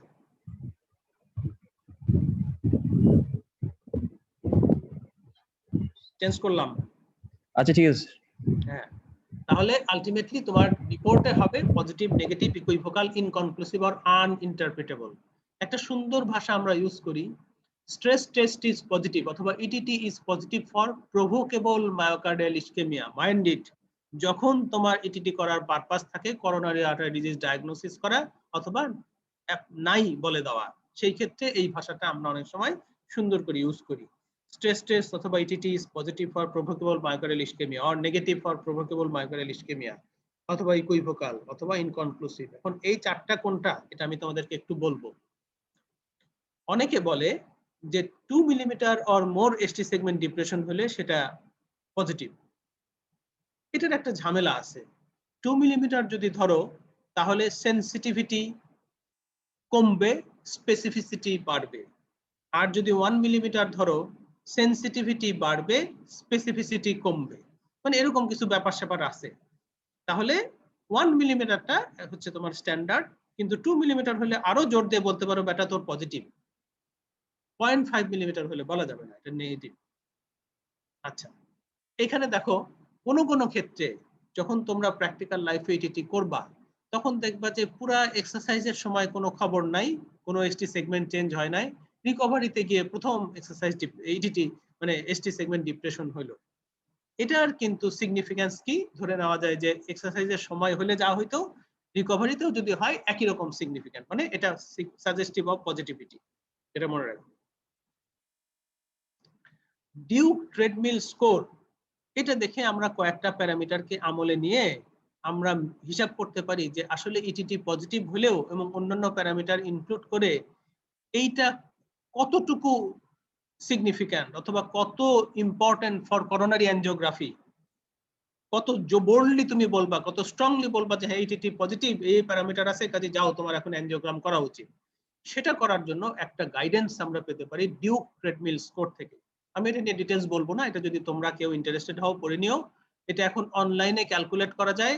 আমি ইটিটি করতে গেলে আমার মেশিনে ওখানে দাঁড়ায়ও করে ফেলি অনেক সময়। হ্যাঁ, তো এটা তোমার এটা কি কেন ইম্পর্টেন্ট? এটা ইম্পর্টেন্ট হচ্ছে যে এটা তো যেহেতু ইটিটি একটা নন ইনভেসিভ টেস্ট, আলটিমেটলি এটা করে যদি তুমি মনে করো যে এই পেশেন্টের high chance of significant coronary obstructive coronary disease, তাহলে তাকে নেক্সট স্টেপ মানে বেটার করোনারি অ্যানজিওগ্রাফিতে পাঠানো। এই পাঠানোর ক্ষেত্রে স্ট্রংলি ডিসিশন নিতে তোমাকে ডিউক ট্রেডমিল স্কোরটা হেল্প করে। যার স্কোর যত বেশি ইনসিগনিফিক্যান্ট তাকে তুমি বলতে পারো দরকার নাই, আপনার অ্যানজিওগ্রাম করাটা খুব একটা জরুরি না। এই ডিসিশন নিতে তোমাকে হেল্প করে। কেউ যদি এটা নিয়ে পড়তে চাও ডিটেলস পড়ে নিও, এটা নিয়ে আমি সময় নষ্ট করব না। আচ্ছা, এরপরে একটা টার্ম একটু বলে রাখি, সাব ম্যাক্সিমাল ইটিটি, মানে টার্গেট হার্ট রেট যে 85% of maximal predicted heart rate ছিল, যেখানে অ্যাটলিস্ট ওটুকু তোমার অর্জন করার কথা, বিশেষ বিশেষ ক্ষেত্রে আমরা ওইটুকু চিন্তা করি না, না করে আরেকটু অল্পতেই আমরা তুষ্ট হই। এটাকে বলা হয় সাব ম্যাক্সিমাল ইটিটি। বিভিন্ন ক্রাইটেরিয়া আছে, তার মধ্যে যে ক্রাইটেরিয়াটা সবচেয়ে বেশি ইউজ করা হয় সেটা হচ্ছে ওই 85 এর জায়গায় যদি তুমি 70% অথবা 70% অফ ম্যাক্সিমাল প্রেডিক্টেড হার্ট রেটকে টার্গেট ধরো, এটা ধরলে একটু দুর্বল আকারের যে ইটিটি হয় সেটাকে বলা হয় সাব ম্যাক্সিমাল ইটিটি। এটা কোথায় করা হয়? বুড়া ধুরা, তারপরে ধরো তোমার অ্যাকিউট এমআই এর পরে হইলো, এইসব ক্ষেত্রে তাদের ক্ষেত্রে অনেক সময় আমরা সাব ম্যাক্সিমাল ইটিটিটা করে অ্যাটলিস্ট একটা ধারণা পাওয়ার চেষ্টা করি। দু একটা কথা বলি আর্টিফ্যাক্ট নিয়ে। আর্টিফ্যাক্ট হচ্ছে চাঁদের কলঙ্ক, ঠিক এই ইটিটির কলঙ্ক হচ্ছে আর্টিফ্যাক্ট। তুমি চাও আর না চাও প্র্যাকটিক্যাল লাইফে তোমার অনেক ক্ষেত্রে এই আর্টিফ্যাক্ট গুলো ঝামেলা করবে, এবং আর্টিফ্যাক্টের জ্বালায় তুমি হয়তো এই ইন্টারপ্রেট করতেই তোমাকে ডিসিশন নিতে কষ্ট হবে যে হোয়েদার এটা পজিটিভ অর নেগেটিভ। এরকম একটা এই আর্টিফ্যাক্ট গুলো এগুলো খুব কমনলি পাওয়া যায়, হাঁটতে গেলে দৌড়াইতে গেলে ওই মোশন আর্টিফ্যাক্টটা কমন। তার সাথে আবার কিছু কিছু পিকিউলিয়ার আর্টিফ্যাক্ট মাঝে মাঝে হয়। একটা মানুষ ধরো তোমার পার্কিনসনিজমের পেশেন্ট, যদিও তার ইটিটি করাও কঠিন, করতে গেলে আর্টিফ্যাক্ট অনেক বেশি থাকবে। তারপরে তোমার যে ডায়াগনস্টিক সেন্টারে তুমি করো ওরা কিপটা ভালো লিড দিচ্ছে না, ভালো জেল দিচ্ছে না, ওই ভালো কন্ট্যাক্টের অভাবে আর্টিফ্যাক্ট হয়েছে। মেয়েদের ক্ষেত্রে পেন্ডুলাস ব্রেস্ট সমানে লাফালাফি করতেছে, যার জন্য তোমার দেখা গেল যে মুভমেন্টের জন্য আর্টিফ্যাক্ট খারাপ হচ্ছে, আর্টিফ্যাক্ট তৈরি হচ্ছে। তো এগুলো একটা মহা ভেজাল অনেক সময় হইতে পারে, এগুলা চেষ্টা করতে হবে মানে যতটুকু পারা যায় এড়ানোর জন্য। এই পর্যায়ে আমি তোমাদেরকে খুব ইম্পর্টেন্ট একটা দুটো টিপস বলবো, সারা জীবন মনে রাখলে তোমাদেরই লাভ। না রাখলে তোমাদেরই লস, মনে রাখো। সেটা হচ্ছে তোমাদেরকে বলছিলাম যে এক্সারসাইজ করার সময় মেশিন অটোমেটিক্যালি 2-3 মিনিটের, যেহেতু একটা স্টেজ ব্রুস প্রোটোকলে 2 মিনিট 50 সেকেন্ড হলে অটোমেটিক একটা ইসিজি ট্রেসিং বের হয়ে আসবে, তোমার কিছু করতে হবে না, একাই বের হয়ে আসবে 10 সেকেন্ড আগেই, পরের স্টেজে যাওয়ার আগেই। কিন্তু যখন তুমি রিকভারিতে দিলা তখন কিন্তু অটোমেটিক আর আসে না। আচ্ছা, এখন ওই সময় যখন তুমি রিকভারিতে দিলা, ঠিক তখন কিন্তু পেশেন্ট দাঁড়াইলো, স্টপ, স্ট্যান্ড স্টিল। ওই সময় যত তাড়াতাড়ি পারো 10-15 সেকেন্ডের মধ্যে একটা ট্রেসিং নিয়ে নাও। এইটা ইনভ্যালুয়েবল, কারণ অনেক ক্ষেত্রেই দেখবা যে এরকম আর্টিফ্যাক্ট, মোশনের আর্টিফ্যাক্ট হবেই, তুমি এড়াতে পারবা না। সেই ক্ষেত্রে উপায় নাই, তুমি কেমনে বুঝবা যে এটা পজিটিভ না নেগেটিভ, এত বেশি আর্টিফ্যাক্ট। আরেকটা ঘটনা ঘটে, সেটা পরে বলছি। ওই যে যখন পেশেন্ট থামলো রিকভারিতে প্রথম 10 থেকে 15 সেকেন্ডের মধ্যে, ওই সময় যদি তুমি একটা অ্যাডিশনাল ট্রেসিং নাও, তখনও কিন্তু হার্টে যথেষ্ট পরিমাণ ওয়ার্কলোড বর্তমান, কারণ পেশেন্ট একটু আগেই হাঁটতেছিল। ওই সময়ের ওই ট্রেসিং কিন্তু তোমার খুবই মূল্যবান, মানে পেশেন্ট এক্সারসাইজ করা অবস্থায় ধরে নেওয়া যায় ট্রেসিং তুমি নিলা, আবার যেহেতু পেশেন্ট আসলে হাঁটছে না, কাজেই মোশন আর্টিফ্যাক্ট কমে গেল। কাজেই তোমার এটা পজিটিভ নেগেটিভ বোঝার জন্য তোমার জন্য এটা খুবই চমৎকার একটা ট্রেসিং। কাজেই always you yourself take the tracing within 10 to 15 seconds of stopping exercise, অথবা তুমি তোমার যে অ্যাসিস্ট্যান্ট তাকে তুমি এভাবে ট্রেনড আপ করো যে বাবা তুই যখনই এটা বন্ধ করবি, রিকভারিতে যাবি, তখনই কিন্তু একটা ট্রেসিং নিয়ে নিবি 10-15 সেকেন্ডের মধ্যে। এটা খুবই ইম্পর্টেন্ট। যেমন ধরো এইখানে দেখা যাচ্ছে যে সিগনিফিক্যান্ট আর্টিফ্যাক্ট, এত আর্টিফ্যাক্ট বোঝাই কঠিন এটা পজিটিভ নেগেটিভ। ঠিক রিকভারিতে গিয়ে 1 মিনিট 10-50 সেকেন্ড, তখন কিন্তু যেটাতে আর্টিফ্যাক্ট তেমন নাই, বোঝা যাচ্ছে চেঞ্জগুলা। কিন্তু এটা অনেক বেশি পরে 1 মিনিট 50 সেকেন্ড, আর এক্সারসাইজের কোনো মানে ইফেক্ট তেমন নাই। তোমাকে নিতে হবে 10-15 সেকেন্ডের মধ্যে, তাহলে সেটা এক্সারসাইজ রিপ্রেজেন্ট করবে। ঠিক আছে, তাহলে এটা মনে রাখো সারা জীবন। আর একটা ঘটনা ঘটে, সেই ঘটনাটা কি আমি বলি। বেশিরভাগ ভালো মেশিনে, যেমন আমি মেশিন যেটা ইউজ করি সেটা হচ্ছে জি মেশিন, তো বেশিরভাগ মেশিনে যখন দেখা যায় যে একটু এরকম ভাবে মানে আর্টিফ্যাক্ট আসা শুরু করে, কম্পিউটার একটা অটোমেটিক একটা মোডে চলে যায়। সেই মোডটাকে জি মেশিনে বলে লিঙ্কড মিডিয়াম, অথবা অন্য জায়গায় অন্য নামেও ডাকতে পারে। তো সেটার মূল কথা হচ্ছে কম্পিউটার তখন ওই আর্টিফ্যাক্ট গুলাকে দূর করার চেষ্টা করে, করে একটা অ্যাভারেজ রিদম তোমার সামনে একটা প্রেজেন্ট করে। সেটা কিভাবে বোঝা যায়? হয় ওখানে অটোমেটিক কথা ওঠে, অথবা একটা স্টার দিয়ে বোঝায় যেটা একটা কম্পিউটার এভারেজ রিদম। আমি দেখাবো পরে। কম্পিউটার এভারেজ রিদম তার মানে ওটা কিন্তু ট্রু র ডাটা না, ওটা কম্পিউটার ওটাকে ম্যানিপুলেট করে একটা সুন্দর করে প্রেজেন্টেবল পাত্রী হিসেবে তোমার সামনে উপস্থাপন করছে।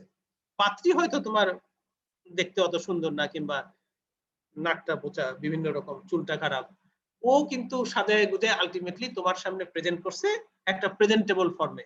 আর তুমি বোকা কার্ডিওলজিস্ট, তুমি মনে করছো এই তো খুব খুশি, এটা তো দেখে খুব ভালো বুঝলাম, কিন্তু ওইটা কিন্তু ট্রু পিকচার না। কারণ ওই যে বিভিন্ন রকমের যে আর্টিফ্যাক্ট, ওটাকে দূর করে কম্পিউটার তার মনের মতো একটা প্রেজেন্টেবল পাত্রী তোমার সামনে উপস্থাপন করছে। কাজে এটা তোমাকে মনে রাখতে হবে। এটার ক্লু কি? এটার ক্লু হচ্ছে কম্পিউটার নিচে কিন্তু একটা র ডাটাও প্রেজেন্ট করে।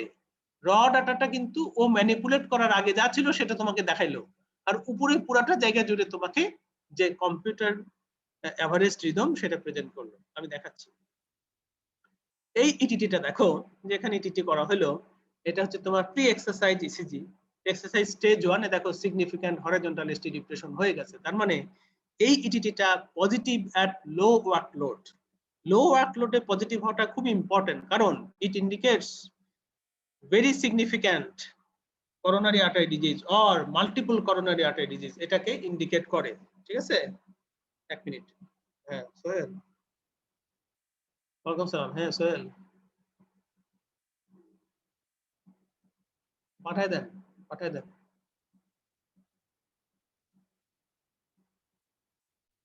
চুক্তিপত্র। আচ্ছা, এটা মনে হয় একটু একটা এক্সট্রা দেন, না হলে অসুবিধা। আর আর 361 তে এসে ওসমান টাকা নিয়ে যাক। আচ্ছা, তাহলে দেখো যে এই একটা স্ট্যান্ডার্ড রিপোর্টের ক্ষেত্রে এরকম থাকে। দেখো এটা আমি যেটা আমার সেন্টারে করি, ওই আগের ইনফরমেশন তো গেল, অটোমেটিক এগুলা সুন্দর চলে আসবে অথবা প্রিন্ট করে দিবে তোমার যে কম্পিউটার অপারেটর আছে সে করে দিবে। এবং এখানে দেখো কি সুন্দর সুন্দর কিছু কথা আছে। একটা হচ্ছে রিজন ফর টার্মিনেশন, কেন স্টপ করতে হয়েছিল, আরো পারো নাই কেন, চেস্ট পেইন হয়েছিল এই পেশেন্টের, ডায়াগনস্টিক এসটি সেগমেন্ট চেঞ্জ হয়েছিল যার জন্য আর করা হয় নাই। বিশেষ করে চেস্ট পেইন খুবই স্ট্রং একটা ইন্ডিকেশন। টোটাল কতটুকু এক্সারসাইজ করতে পারছে সেটা হচ্ছে 1 মিনিট 18 সেকেন্ড মাত্র। ম্যাক্সিমাম স্পিড ছিল, এটা খুব এটা ইম্পর্টেন্ট না, ম্যাক্সিমাম গ্রেড ছিল ইম্পর্টেন্ট না, এটা ইম্পর্টেন্ট এস্টিমেটেড ম্যাক্সিমাম ওয়ার্কলোড। এই যে সে এক্সারসাইজ করছে 1 মিনিট 18 সেকেন্ড, তাতে আসলে কতটুকু এনার্জি কনজাম্পশন হয়েছে, মাত্র 3.5 মিনিটস। তোমাকে ফর্মুলা শিখেছি, anything less than 6 is poor, যার জন্য তার এক্সারসাইজ ক্যাপাসিটি খুবই দুর্বল, কম, খারাপ। পিক হার্ট রেট অ্যাচিভড কতটুকু, 157 বিটস পার মিনিট। এটা আসলে কতটুকু ছিল, 84% of maximum predicted heart rate. 85% হলে আমরা বলি টার্গেট হার্ট রেট, মানে অনেকটা টার্গেট হার্ট রেট অ্যাচিভ হয়ে গেছিল অল্পতেই।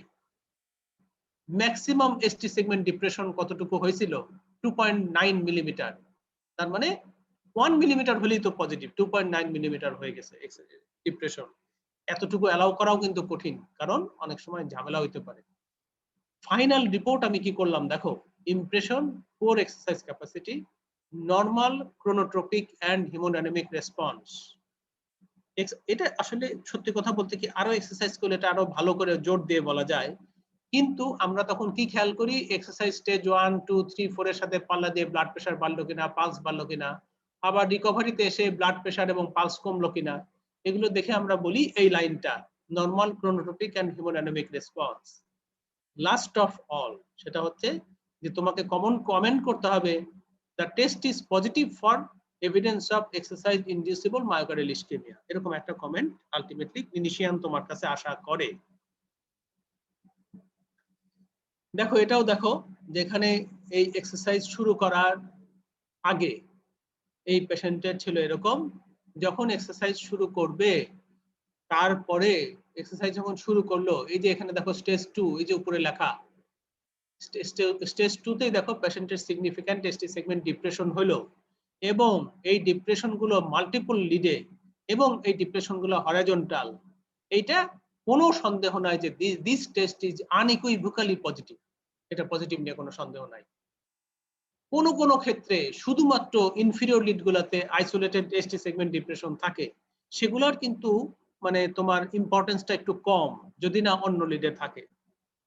তারপরেও একদম অবহেলা করা যায় না, রিকভারিতে এসে আস্তে আস্তে পেশেন্টের এগুলো নরমাল হয়ে গেল। এইখানে দেখো যে এই এগুলো আমি খুব বেশি, আমার মনে হয় বড় হয়ে যাচ্ছে, তোমাদের জন্য কষ্ট, আমি হয়তো এই সবগুলা উদাহরণ পুরোপুরি বলবো না, একটু এসকেপ করে যাচ্ছি।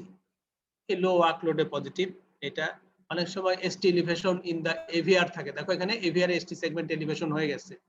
AVR ST segment elevation left main disease, অথবা অনেক সময় সিভিয়ার প্রক্সিমাল এলএডি ডিজিজ, এগুলাতে এই এভিআর এসটি এলিভেশন ইটিটিতে হতে পারে। এটা ভালো করে খেয়াল করতে হয়, ইম্পর্টেন্স দিতে হয়। আচ্ছা, এই পেশেন্টটা যেমন হয়েছিল, আলটিমেটলি যখন ইটিটি সরি এনজিওগ্রাম করা হলো, এখানে দেখা গেল যে সিগনিফিক্যান্ট লেফট মেইন ডিজিজ কিন্তু আছে। এটা সিঙ্গেল ভেসেল ডিজিজ ছিল, কিন্তু এলএডি সিগনিফিক্যান্ট ডিজিজ ছিল, প্রক্সিমাল এবং ডিস্টাল, তার সাথে লেফট মেইন ইনভলভমেন্টও ছিল, যার জন্যই তার AVR ST segment elevation significant ছিল। এখানে দেখো এভিআর এসটি সেগমেন্ট এলিভেশন ছিল এবং লো ওয়ার্কলোডে পজিটিভ ছিল।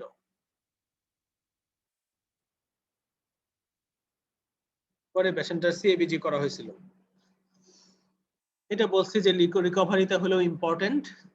এখন কাকে তুমি ইনকনক্লুসিভ বলবা, ইনকনক্লুসিভ টেস্ট কাকে বলবা? ইনকনক্লুসিভ বলবা যদি কারো এমন দেখা যায় যে টার্গেট হার্ট রেট অ্যাচিভই হয় নাই, তখন এই পেশেন্টকে বলবা হচ্ছে ইনকনক্লুসিভ। তুমি তো টার্গেট হার্ট রেট অ্যাচিভ পর্যন্ত ফরজ, ওটুকু না গেলে তো তুমি পজিটিভ নেগেটিভ বলতে পারো না।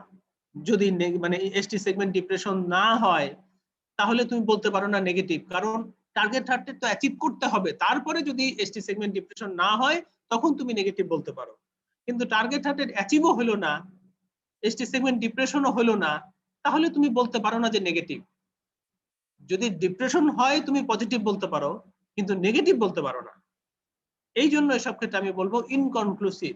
অথবা কারো যদি বেসলাইন ইসিজিতে লেফট বান্ডল ব্রাঞ্চ ব্লক থাকে, তোমাকে ইটিটি করতে পাঠাইছে ক্লিনিশিয়ান, অথবা ডব্লিউপিডব্লিউ সিনড্রোম আছে, অথবা যদি পেশেন্টের ডিগক্সিনের ইফেক্ট আছে যেগুলো বলছিলাম, এই সব ক্ষেত্রে পেসমেকার করা আছে, সব ক্ষেত্রে কিন্তু তোমার ইনকনক্লুসিভ as far as the ECG tracing is concerned, তোমাকে বলতে হবে ইনকনক্লুসিভ, আমি এটা দিয়ে বলতে পারবো না, অথবা আনইন্টারপ্রিটেবল এটা বলতে হবে।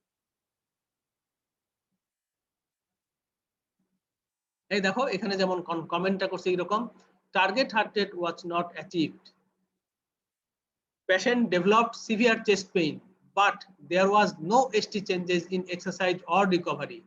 আমি রিপোর্ট করে দিছি ইনকনক্লুসিভ, কারণ আমার কাছে পজিটিভ নেগেটিভ বলার সবচেয়ে রোবাস্ট যে ক্রাইটেরিয়া সেটা হচ্ছে এসটি সেগমেন্ট চেঞ্জ। বুকে ব্যথা হোক যাই হোক, ওটা তো অন্য কারণে হইতে পারে, এসটি সেগমেন্ট চেঞ্জ নাই, আবার বুকে ব্যথাটা আমি একদম অবহেলাও করতে পারতেছি না, বেটার আমি রিপোর্ট করছি হচ্ছে ইনকনক্লুসিভ। তাহলে এগুলা ইম্পর্টেন্ট। আরবিবিবি থাকলে যেটা বললাম যে এসটি সেগমেন্ট ডিপ্রেশন এলিভেশন আমরা বুঝতে পারি এবং পজিটিভ নেগেটিভ বলতে পারি, এখানে আরবিবিবি আছে, কিন্তু এই দেখো এখানে এসটি সেগমেন্ট চেঞ্জ গুলা পরিষ্কার বোঝা যাচ্ছে, কাজে এটা পজিটিভ নিয়ে এটা কোনো সন্দেহ নাই।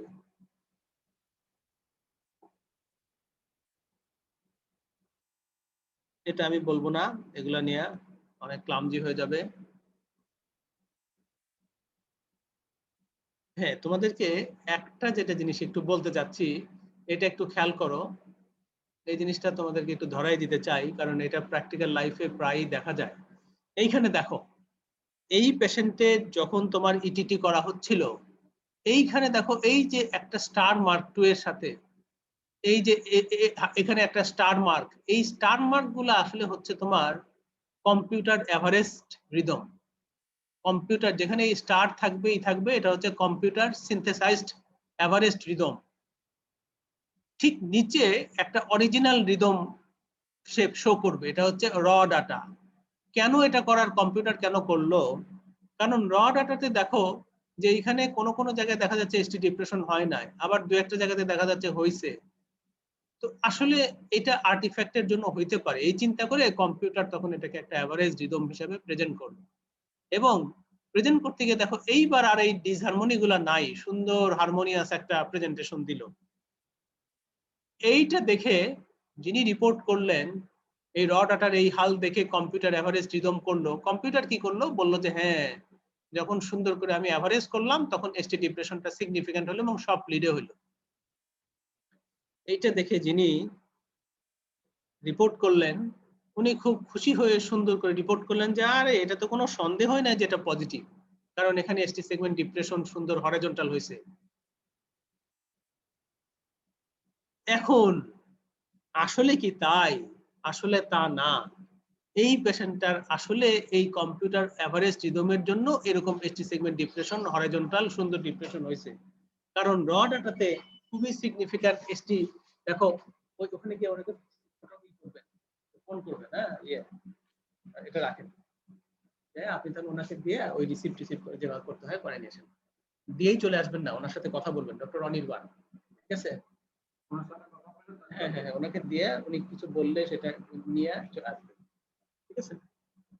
তাহলে কি বললাম যে এই যে এখানে কি সুন্দর দেখা যাচ্ছে যে এসটি সেগমেন্ট ডিপ্রেশনটা সুন্দর করে হয়েছে, কিন্তু এটা আসলে ট্রু ডিপ্রেশন না।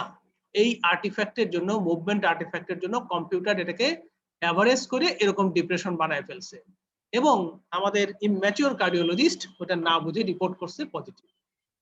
দেখো রিকভারিতে যদিও এটা 2 মিনিটের রিকভারি ট্রেসিং, এখানে কোনো ডিপ্রেশন সিগনিফিক্যান্ট ওরকম নাই। ঠিক এখানেও দেখো, এখানে কিন্তু আবার আছে রিকভারি 6 মিনিটে আছে। যাই হোক, আলটিমেটলি এইটাই তোমাদেরকে আমি বলতে চাচ্ছি যে এই সব ক্ষেত্রে তোমার কোনো কোনো ক্ষেত্রে কিন্তু এরকম প্র্যাকটিক্যাল লাইফে আসতে পারে, হ্যাঁ, এটা মনে রাখো। এখানে আমি কি করছিলাম দেখো, কম্পিউটার সিনথেসিস এগুলো বললাম না, যা বললাম তাই সংক্ষেপ করার জন্য। এরপরে দেখো যে এইখানে কি লিখছি বোঝাই যাচ্ছে না।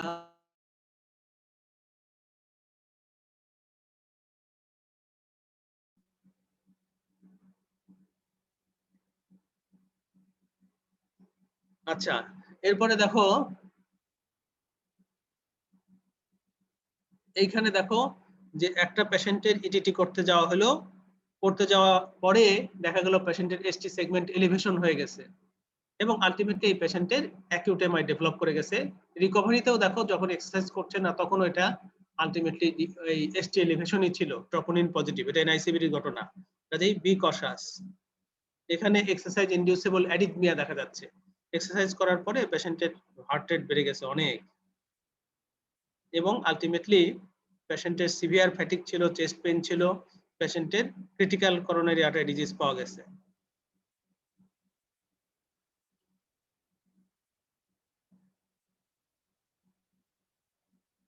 আচ্ছা, ইকুইভোকাল কারে বলে? ইকুইভোকাল হচ্ছে পেশেন্টের টার্গেট হার্ট রেট অ্যাচিভ হইলো, পেশেন্টের টার্গেট হার্ট রেট অ্যাচিভ হইলো, এখন এসটি সেগমেন্ট ডিপ্রেশনও হইলো, এই ডিপ্রেশনগুলো একেবারে সুন্দর পরিষ্কার মানে হরাইজন্টাল না, একটু আপস্লোপিং মনে হচ্ছে। এই সব ক্ষেত্রে আবার দেখো হয়তো বা পেশেন্টের সেরকম কোনো কমপ্লেইনও ছিল না, পেশেন্ট এক্সারসাইজও করছে খুব ভালো, টার্গেট হার্ট রেট অ্যাচিভ হয়েছে, বয়সও ধরো 30, এই সব ক্ষেত্রে কি করবা? এসব ক্ষেত্রে আসলে ইকুইভোকাল বলাই ভালো। তার মানে তুমি স্ট্রংলি বলতে পারছো না যেটা পজিটিভ নেগেটিভ। যদি তার টার্গেট হার্ট রেট অ্যাচিভ না হয়তো আমি ইনকনক্লুসিভ বলতাম। টার্গেট হার্ট রেট অ্যাচিভ হলো, এসটি সেগমেন্ট ডিপ্রেশন হলো, মোস্টলি আপস্লোপিং, এইসব ক্ষেত্রে বেটার হচ্ছে তোমার ইকুইভোকাল বলা। এরকম একটা কমেন্ট দেখো, good exercise capacity, normal chronotropic and hemodynamic response, target heart rate was achieved, up to 1.6 millimeter ST depression, mostly upsloping occurred during exercise, which rapidly returned to baseline in recovery. এগুলো লিখছিলাম আর কি। Equivocal for evidence of exercise inducible myocardial ischaemia, মানে আমি জোর দিতে চাচ্ছি যে এই পেশেন্টের ইটিটিটার থেকে আমি একেবারে কনফার্ম তোমাকে অত গাইড করতে পারবো না clinician. You may think of adopting other investigation, CT angio করতে পারো, সেটা হয়তো কিছুটা বেনিফিশিয়াল হতে পারে, অথবা তুমি এনজিওগ্রাম করতে পারো যদি high degree of clinical suspicion থাকে। ঠিক আছে, তাহলে এগুলা তোমার কখনো কখনো হইতে পারে। এটা ইটিটি রিকভারি স্টেজে পজিটিভ, দেখো রিকভারিতে খুব সুন্দরভাবে পজিটিভ হয়েছে, কিন্তু এক্সারসাইজের সময় তেমন কোনো পজিটিভিটির লক্ষণ ছিল না। এটা পজিটিভ মানে পজিটিভ এটা।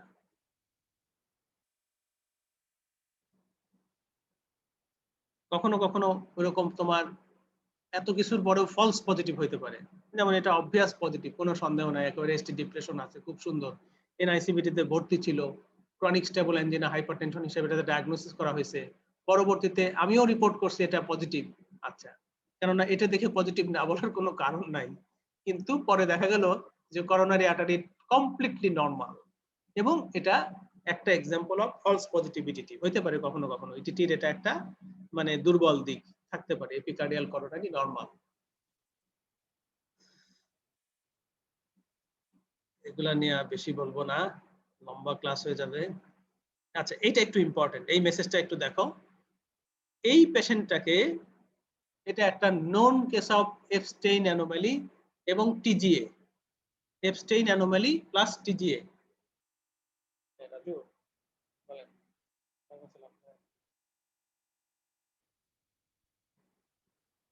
আচ্ছা, ওই রোগীটা আমি দেখবো 361-তে পাঠান, আমি মানে ক্লাসটা শেষ করে দেখবো, এসে বসতে পারি। হ্যাঁ, আচ্ছা, তাহলে এখানে দেখেন যে এইখানে দেখা যাচ্ছে এটা রিদম কি বলতো? এই কম্পিউটার ব্লক। হ্যাঁ, গুড গুড গুড। এই পেশেন্টের টিজিএ আছে, এপস্টেইন অ্যানোমালি আছে। এখন এই পেশেন্টের আবার ইটিটি করার কি দরকার? এটা তো কমপ্লিট হার্ট ব্লক। এটা কি করোনারি আর্টারি ডিজিজ দেখার জন্য করব? তা কিন্তু না।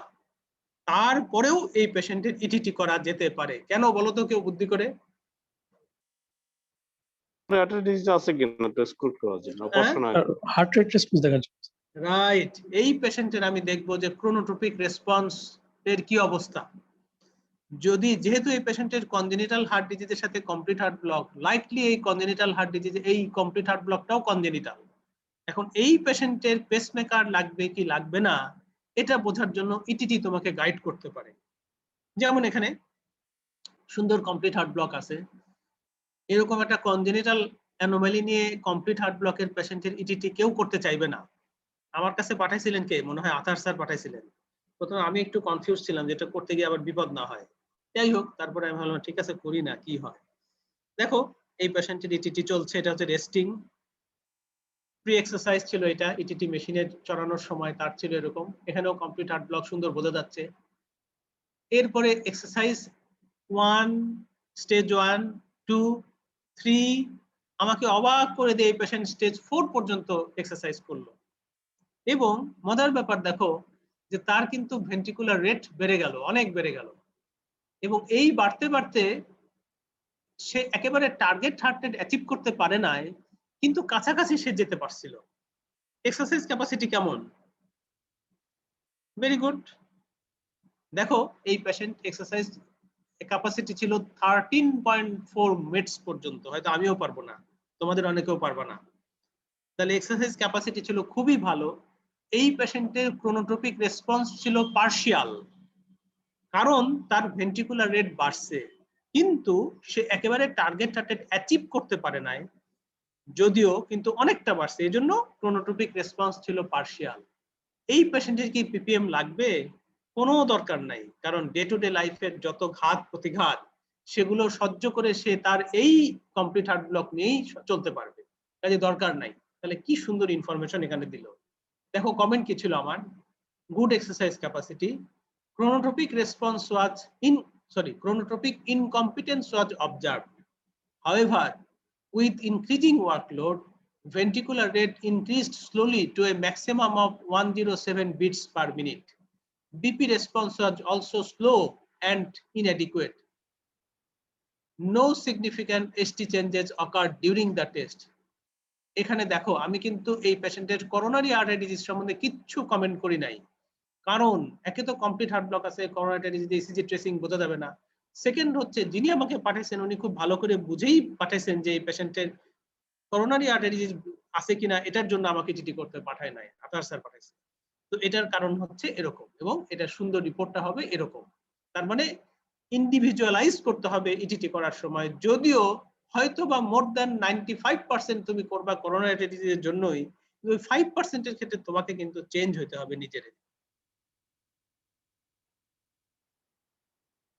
এগুলা আমি ডিটেলস হয়তো বা বলবো না। এখানে দেখো এক্সারসাইজের সাথে সাথে অ্যারিথমিয়া ডেভেলপ করছে, দেখো কাপলেটস ডেভেলপ করছে, এখানে ট্রিপলেটস ডেভেলপ করছে।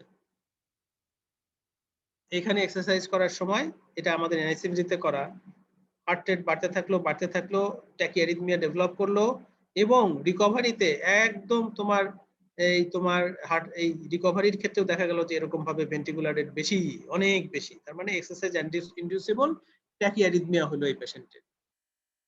তাহলে আমি মোটামুটি ভাবে আলটিমেটলি তোমাদের বলতে চাই যে ইটিটি তোমার অনেক মূল্যবান ইনফরমেশন দিতে পারে যদি তুমি এটাকে ভালো করে ইউজ করতে পারো। এটার ড্রব্যাক গুলো তুমি যদি জানো, এটার বিউটি গুলো যদি তুমি এক্সপ্লোর করতে পারো, তাহলে ইটিটি তোমাকে একটা খুব সুন্দরভাবে গাইড করতে পারে।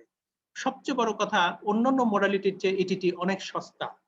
আমাদের হসপিটালে ইটিটি করতে লাগে 1000 টাকা, প্রাইভেট ভালো সেন্টার গুলাতে লাগে 2500 টাকা, তারপরেও ডিসকাউন্টের পরে ধরো এটা হয়তো 2100 2150 টাকার মতো হয়ে যায়। সেখানে একটা সিটি অ্যানজিওগ্রাম খুব সস্তাতেও প্রাইভেট সেন্টারে তোমার ধরো 12,000 13,000 টাকার মতো লাগে ডিসকাউন্টের পরেও, তার মানে অনেক ডিফারেন্স। কাজেই এটা সেদিক দিয়ে চিন্তা করলে একটা অনেক রিজনেবল টেস্ট, দো non invasive, potentially dangerous, unsuitable in presence of left bundle branch block, LVH, strain, WPW syndrome, এগুলোর ক্ষেত্রে এটা ভালো ইনফরমেশন দিতে নাও পারে যদি তোমার ওই যে বেসলাইন চেঞ্জ থাকে। Generally done as symptom limited test, not শুধু টার্গেট হার্ট রেট অ্যাচিভ করে ছেড়ে দিবা তা না, পেশেন্ট যতক্ষণ হাঁটতে পারে হাঁটাইবা, but with caution. ST segment deviation is the single most important parameter for interpretation. horizontal or downsloping ST depression of more than 1 millimeter or horizontal or upsloping ST segment elevation of more than 1 millimeter defines positivity, has got no localization value for coronary artery involvement except ST elevation. Artifacts are the Achilles heel of ETT. Artifact থাকলে ETT interpret করা কঠিন হয়ে যায়। আমার এই শেষ, এরপরে কিছু আছে ওগুলো আমি তোমাদেরকে বলবো না। এইবার তোমাদের কাছ থেকে আমি এক্সপেক্ট করি যে তোমরা কোনো তোমাদের কনফিউশন থাকলে, জিজ্ঞাসা থাকলে আমাকে বলবা, বলতে পারো। স্যার একটা হচ্ছে কারো যদি low risk of coronary artery disease থাকে অথবা high risk of coronary artery disease থাকে, সেই ক্ষেত্রে আমাদের চয়েস অফ ইনভেস্টিগেশন কি স্যার? হ্যাঁ, খুব ভালো বলছো যে আমরা তো আলটিমেটলি যখন প্র্যাকটিক্যাল লাইফে পেশেন্ট ডিল করব, তখন তো কিছু পেশেন্টের থাকবে যে লো রিস্ক, কিছু পেশেন্টের থাকবে হাই রিস্ক। তাদের ক্ষেত্রে করণীয় কি? জি স্যার। এটা হচ্ছে যে যাদের ধরো মানে লো রিস্ক, একটা সে 20 বছরের একটা মেয়ে, যেটা আমি উদাহরণটা বারবার দিচ্ছি, 20 বছরের একটা মেয়েদের তো এমনি কম হয়, 1 নাম্বার। 2 নাম্বার হচ্ছে যে 20 বছরের একটা মেয়ের চেস্ট পেইন করোনারি ডিজিজ কেন হবে? তখন তোমার প্রথম অন্যান্য যে মানে ইয়েগুলা, প্রবাবিলিটি গুলা, সেগুলা এক্সক্লুড করতে হবে। যেমন ধরো চেস্ট পেইন বলতেছে, দেখবা হয়তো যেটা কোস্টোকন্ড্রাইটিস, তুমি ভালো করে প্যালপেট করো ওই ইয়েতে কোস্টোকন্ড্রাল জয়েন্টে, দেখবা যে হয়তো ওখানে ভালো রকম টেন্ডার। তার মানে ওইটাই তোমার আলটিমেটলি কারণ, ওইটাই তোমাকে বুঝতে হবে, যে ভাবতে হবে। ব্রেস্টের পেইনের জন্য হচ্ছে, সেটার জন্য হইতে পারে। এরকম বিভিন্ন কারণেই তো হইতে পারে। ওইগুলা তোমাকে অল্টারনেটিভ ডায়াগনোসিস গুলা প্রথমে এক্সক্লুড করো, করে যদি তারপরে মনে হয় যে না হইতে পারে, তখন তুমি চিন্তা করতে পারো যে এটা হইতে পারে। তখন হয়তো ইটিটির চেয়ে তার সিটি অ্যানজিওগ্রাম বেটার হইতে পারে, অথবা আরো বেশি তোমার সন্দেহ, তখন তুমি করোনারি অ্যানজিওগ্রাম করে ফেললা, এগুলো হইতে পারে। কিন্তু সেই ক্ষেত্রে এই ইটিটি একটা ভালো টেস্ট না। আবার যার ধরো একেবারে বয়স হয়ে গেছে 70 এবং পেশেন্টের হাঁটতে গেলে চেস্ট পেইন হয়, পেশেন্টের তোমার দেখা গেল যে ডায়াবেটিস আছে লং স্ট্যান্ডিং, এসব ক্ষেত্রে কিন্তু ওই পেশেন্টের তো ক্লিনিক্যাল হিস্ট্রি বলতেছে যে তার ক্রনিক স্টেবল এনজিনা, মানে তার সিগনিফিক্যান্ট করোনারি ডিজিজ আছে।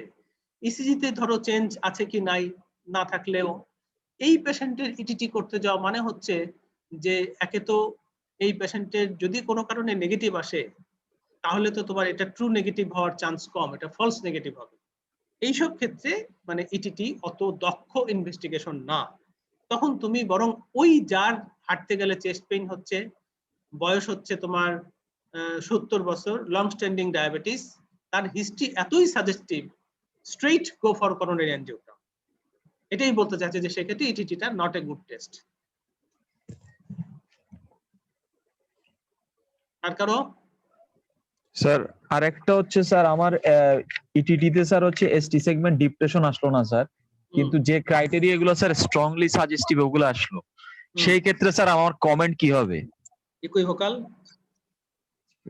টার্গেট হার্টে অ্যাচিভ করছে, ওইগুলো আছে, কিন্তু এসটি সেগমেন্ট ডিপ্রেশন নাই, এলিভেশন নাই, তাহলে তোমার বেটার হচ্ছে কমেন্ট ইকুইভোকাল।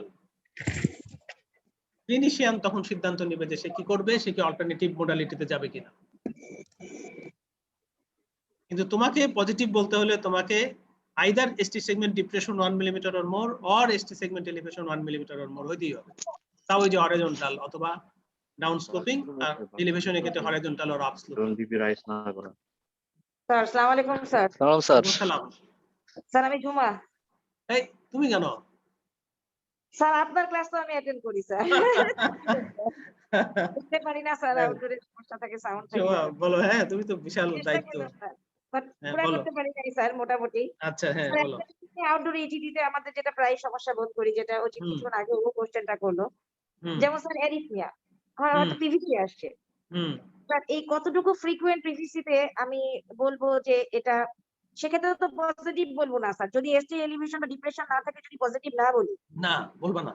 তুমি তোমার কমেন্টে উল্লেখ করবা যে এই পেশেন্টের ইটিটি করার সময় সে তোমার রেস্টিং ইসিজিতে কোনো এক্সট্রাসিস্টল ছিল না, ইটিটি করার সময় এক্সট্রাসিস্টল আসছে।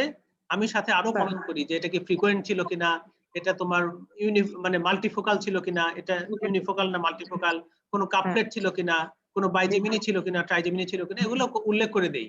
But there was no significant ST segment changes, এটাও বলে দিই, ডেভিয়েশন বলে দিই। ওকে স্যার, ক্লিনিশিয়ান তখন সিদ্ধান্ত নেবে যে এটা কি।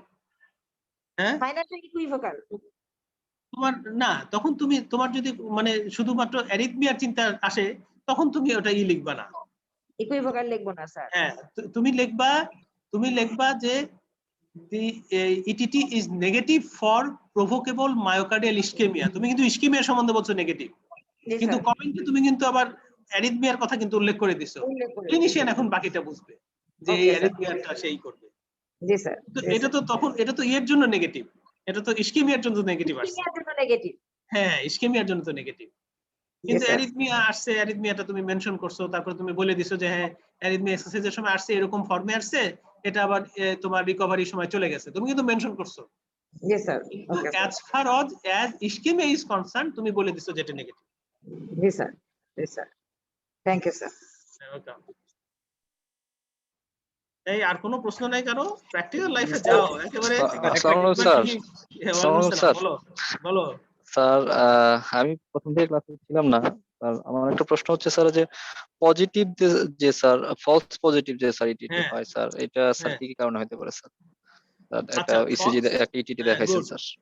গুড ফলস পজিটিভের মধ্যে যেমন ধরো কয়েকটা ইম্পর্টেন্ট কারণের মধ্যে, যেমন একটা হতে পারে কিছু কিছু ড্রাগসে হতে পারে, যেমন ট্রাইসাইক্লিক অ্যান্টি ডিপ্রেসেন্টে হতে পারে, কিছু কিছু ইলেকট্রোলাইট ইমব্যালেন্সে হতে পারে। আর একটা কথা কেউ কেউ বলে সেটা হচ্ছে সিনড্রোম এক্স এ হতে পারে। এরকম কিছু কিছু ক্ষেত্রে এই পজিটিভ হতে পারে, যে পজিটিভ গুলো অনেক সময় ট্রু পজিটিভ না, ফলস পজিটিভ হয়। সব টেস্টেরই ফলস হতে পারে, তার মধ্যে এটা হচ্ছে ইটিটিতে তো হইতেই পারে। স্যার ওই পেশেন্টের কি স্যার মানে ডিগক্সিনের কোনো জন্য হতে পারে, আন্ডারলাইন ডিগক্সিনের জন্য হতে কারণ পারে, ছিল হ্যাঁ স্যার? বলো। হুম? ওই যে যে যে কেসটা এটা স্যার দেখাইছেন স্যার, ওই শোনো, কেসটা কিসের ছিল স্যার? আর কিছু না হইলে ডাক্তারদের কাছে, মেডিসিনের ডাক্তারদের কাছে যে এই নিয়ে ওই নিয়ে গেলে, আর কিছু না হলে অথবা কোয়াকদের কাছেও গেলে আর কিছু না হলে বলে ফেলে এটা গ্যাস্ট্রিকের জন্য, ঠিক সেরকম ভাবে কার্ডিওলজিস্ট আর কোনো ব্যাখ্যা না পেলে বলে দেয় সিনড্রোম এক্স বলে দেয়, বুঝছো? তো আমাকে আপাতত তাই বলতে হচ্ছে যে হয়তোবা সিনড্রোম এক্স হইতে পারে। আচ্ছা স্যার, থ্যাংক ইউ স্যার। হ্যাঁ, ওয়েলকাম। স্যার হ্যাঁ বলো। এসটি ডিপ্রেশন যেটা হরাইজন্টাল স্যার, সেটা তো স্যার না হয় এই যে মেজার করা গেল, যেটা স্যার ডাউন স্লোপিং স্যার, সেটা কোন পয়েন্ট থেকে স্যার যে এসটি ডিপ্রেশনটা মেজার করতে হবে স্যার? ওই যে down 60 to 80 post J, 60 to 80 millisecond post J এখান থেকে করা হয়। যে পয়েন্টের ধরো তোমার 1.5 থেকে 2 ঘর পরে করা হয়, স্ট্যান্ডার্ড হচ্ছে এটা। আর স্যার এম্পুটেড লিম যদি থাকে তাহলে সেক্ষেত্রে স্যার মানে এক মজার কাহিনী মনে পড়লো। একবার একটা পেশেন্ট এনআইসিভিটিতেই আউটডোরে, জুমার আউটডোরে, এখন না জুমার আমলে না, জুমার পূর্বসূরিদের আমলে, একটা পেশেন্টের ইটিটি অ্যাডভাইস করছে, ভালো কথা, ইটিটি অ্যাডভাইস করছে, পেশেন্ট আসছে, ইটিটি রুমে আসছে, আসার পর দেখা গেল হায় হায় ক্রাচে ভর দিয়ে একটা পা নাই, ইটিটি অ্যাডভাইস করে দিচ্ছে। সেই ক্ষেত্রে বাইসাইকেল আর্গোমিটার ইউজ করা যায়, হাত ইউজ করে সে করতে পারে। সেই বাইসাইকেল আর্গোমিটার আমার জানা মতে শুধু বিএসএমএমইউ তে একটা বোধহয় আছে, আর তেমন ইনস্টিটিউশনে তেমন বাইসাইকেল আর্গোমিটার নাই। বিএসএমএমইউ তে বোধহয় একাডেমিক ইন্টারেস্টে একটা রেখে দিছে। স্যার ফিজিক্যাল ডিসেবিলিটির ক্ষেত্রে সেক্ষেত্রে ফার্মাকোলজিক্যাল স্ট্রেস টেস্ট করা যাবে না? ফার্মাকোলজিক্যাল স্ট্রেস যখন আমরা করি তখন আর তোমার ওই যে এক্সারসাইজ মানে ট্র্যাডিশনাল এক্সারসাইজ ইটিটি তো বলবো না, তখন তো করা যেতে পারে, সেটা ফার্মাকোলজিক্যাল কিন্তু নট এক্সারসাইজ। স্যার আমার ফাদারকে স্যার 5-6 বছর আগে স্যার ইটিটি করানো হয়েছিল স্যার। তো তখন স্যার স্টেজ 2 তে ওনার স্যার একটা লিডে স্যার এসটি সেগমেন্ট ডিপ্রেশন ছিল স্যার। ওইটা সিগনিফিকেন্ট ছিল স্যার, কিন্তু পরে স্টেজ 3 এবং সাবসিকুয়েন্টলি স্যার রিকভারি ফেজে সেই এসটি সেগমেন্ট ডিপ্রেশনটা স্যার আর ছিল না স্যার। হ্যাঁ, এইটা কি এই রেজাল্টটা স্যার সেই ক্ষেত্রে স্যার আমরা ইন্টারপ্রিট করব স্যার কিভাবে স্যার?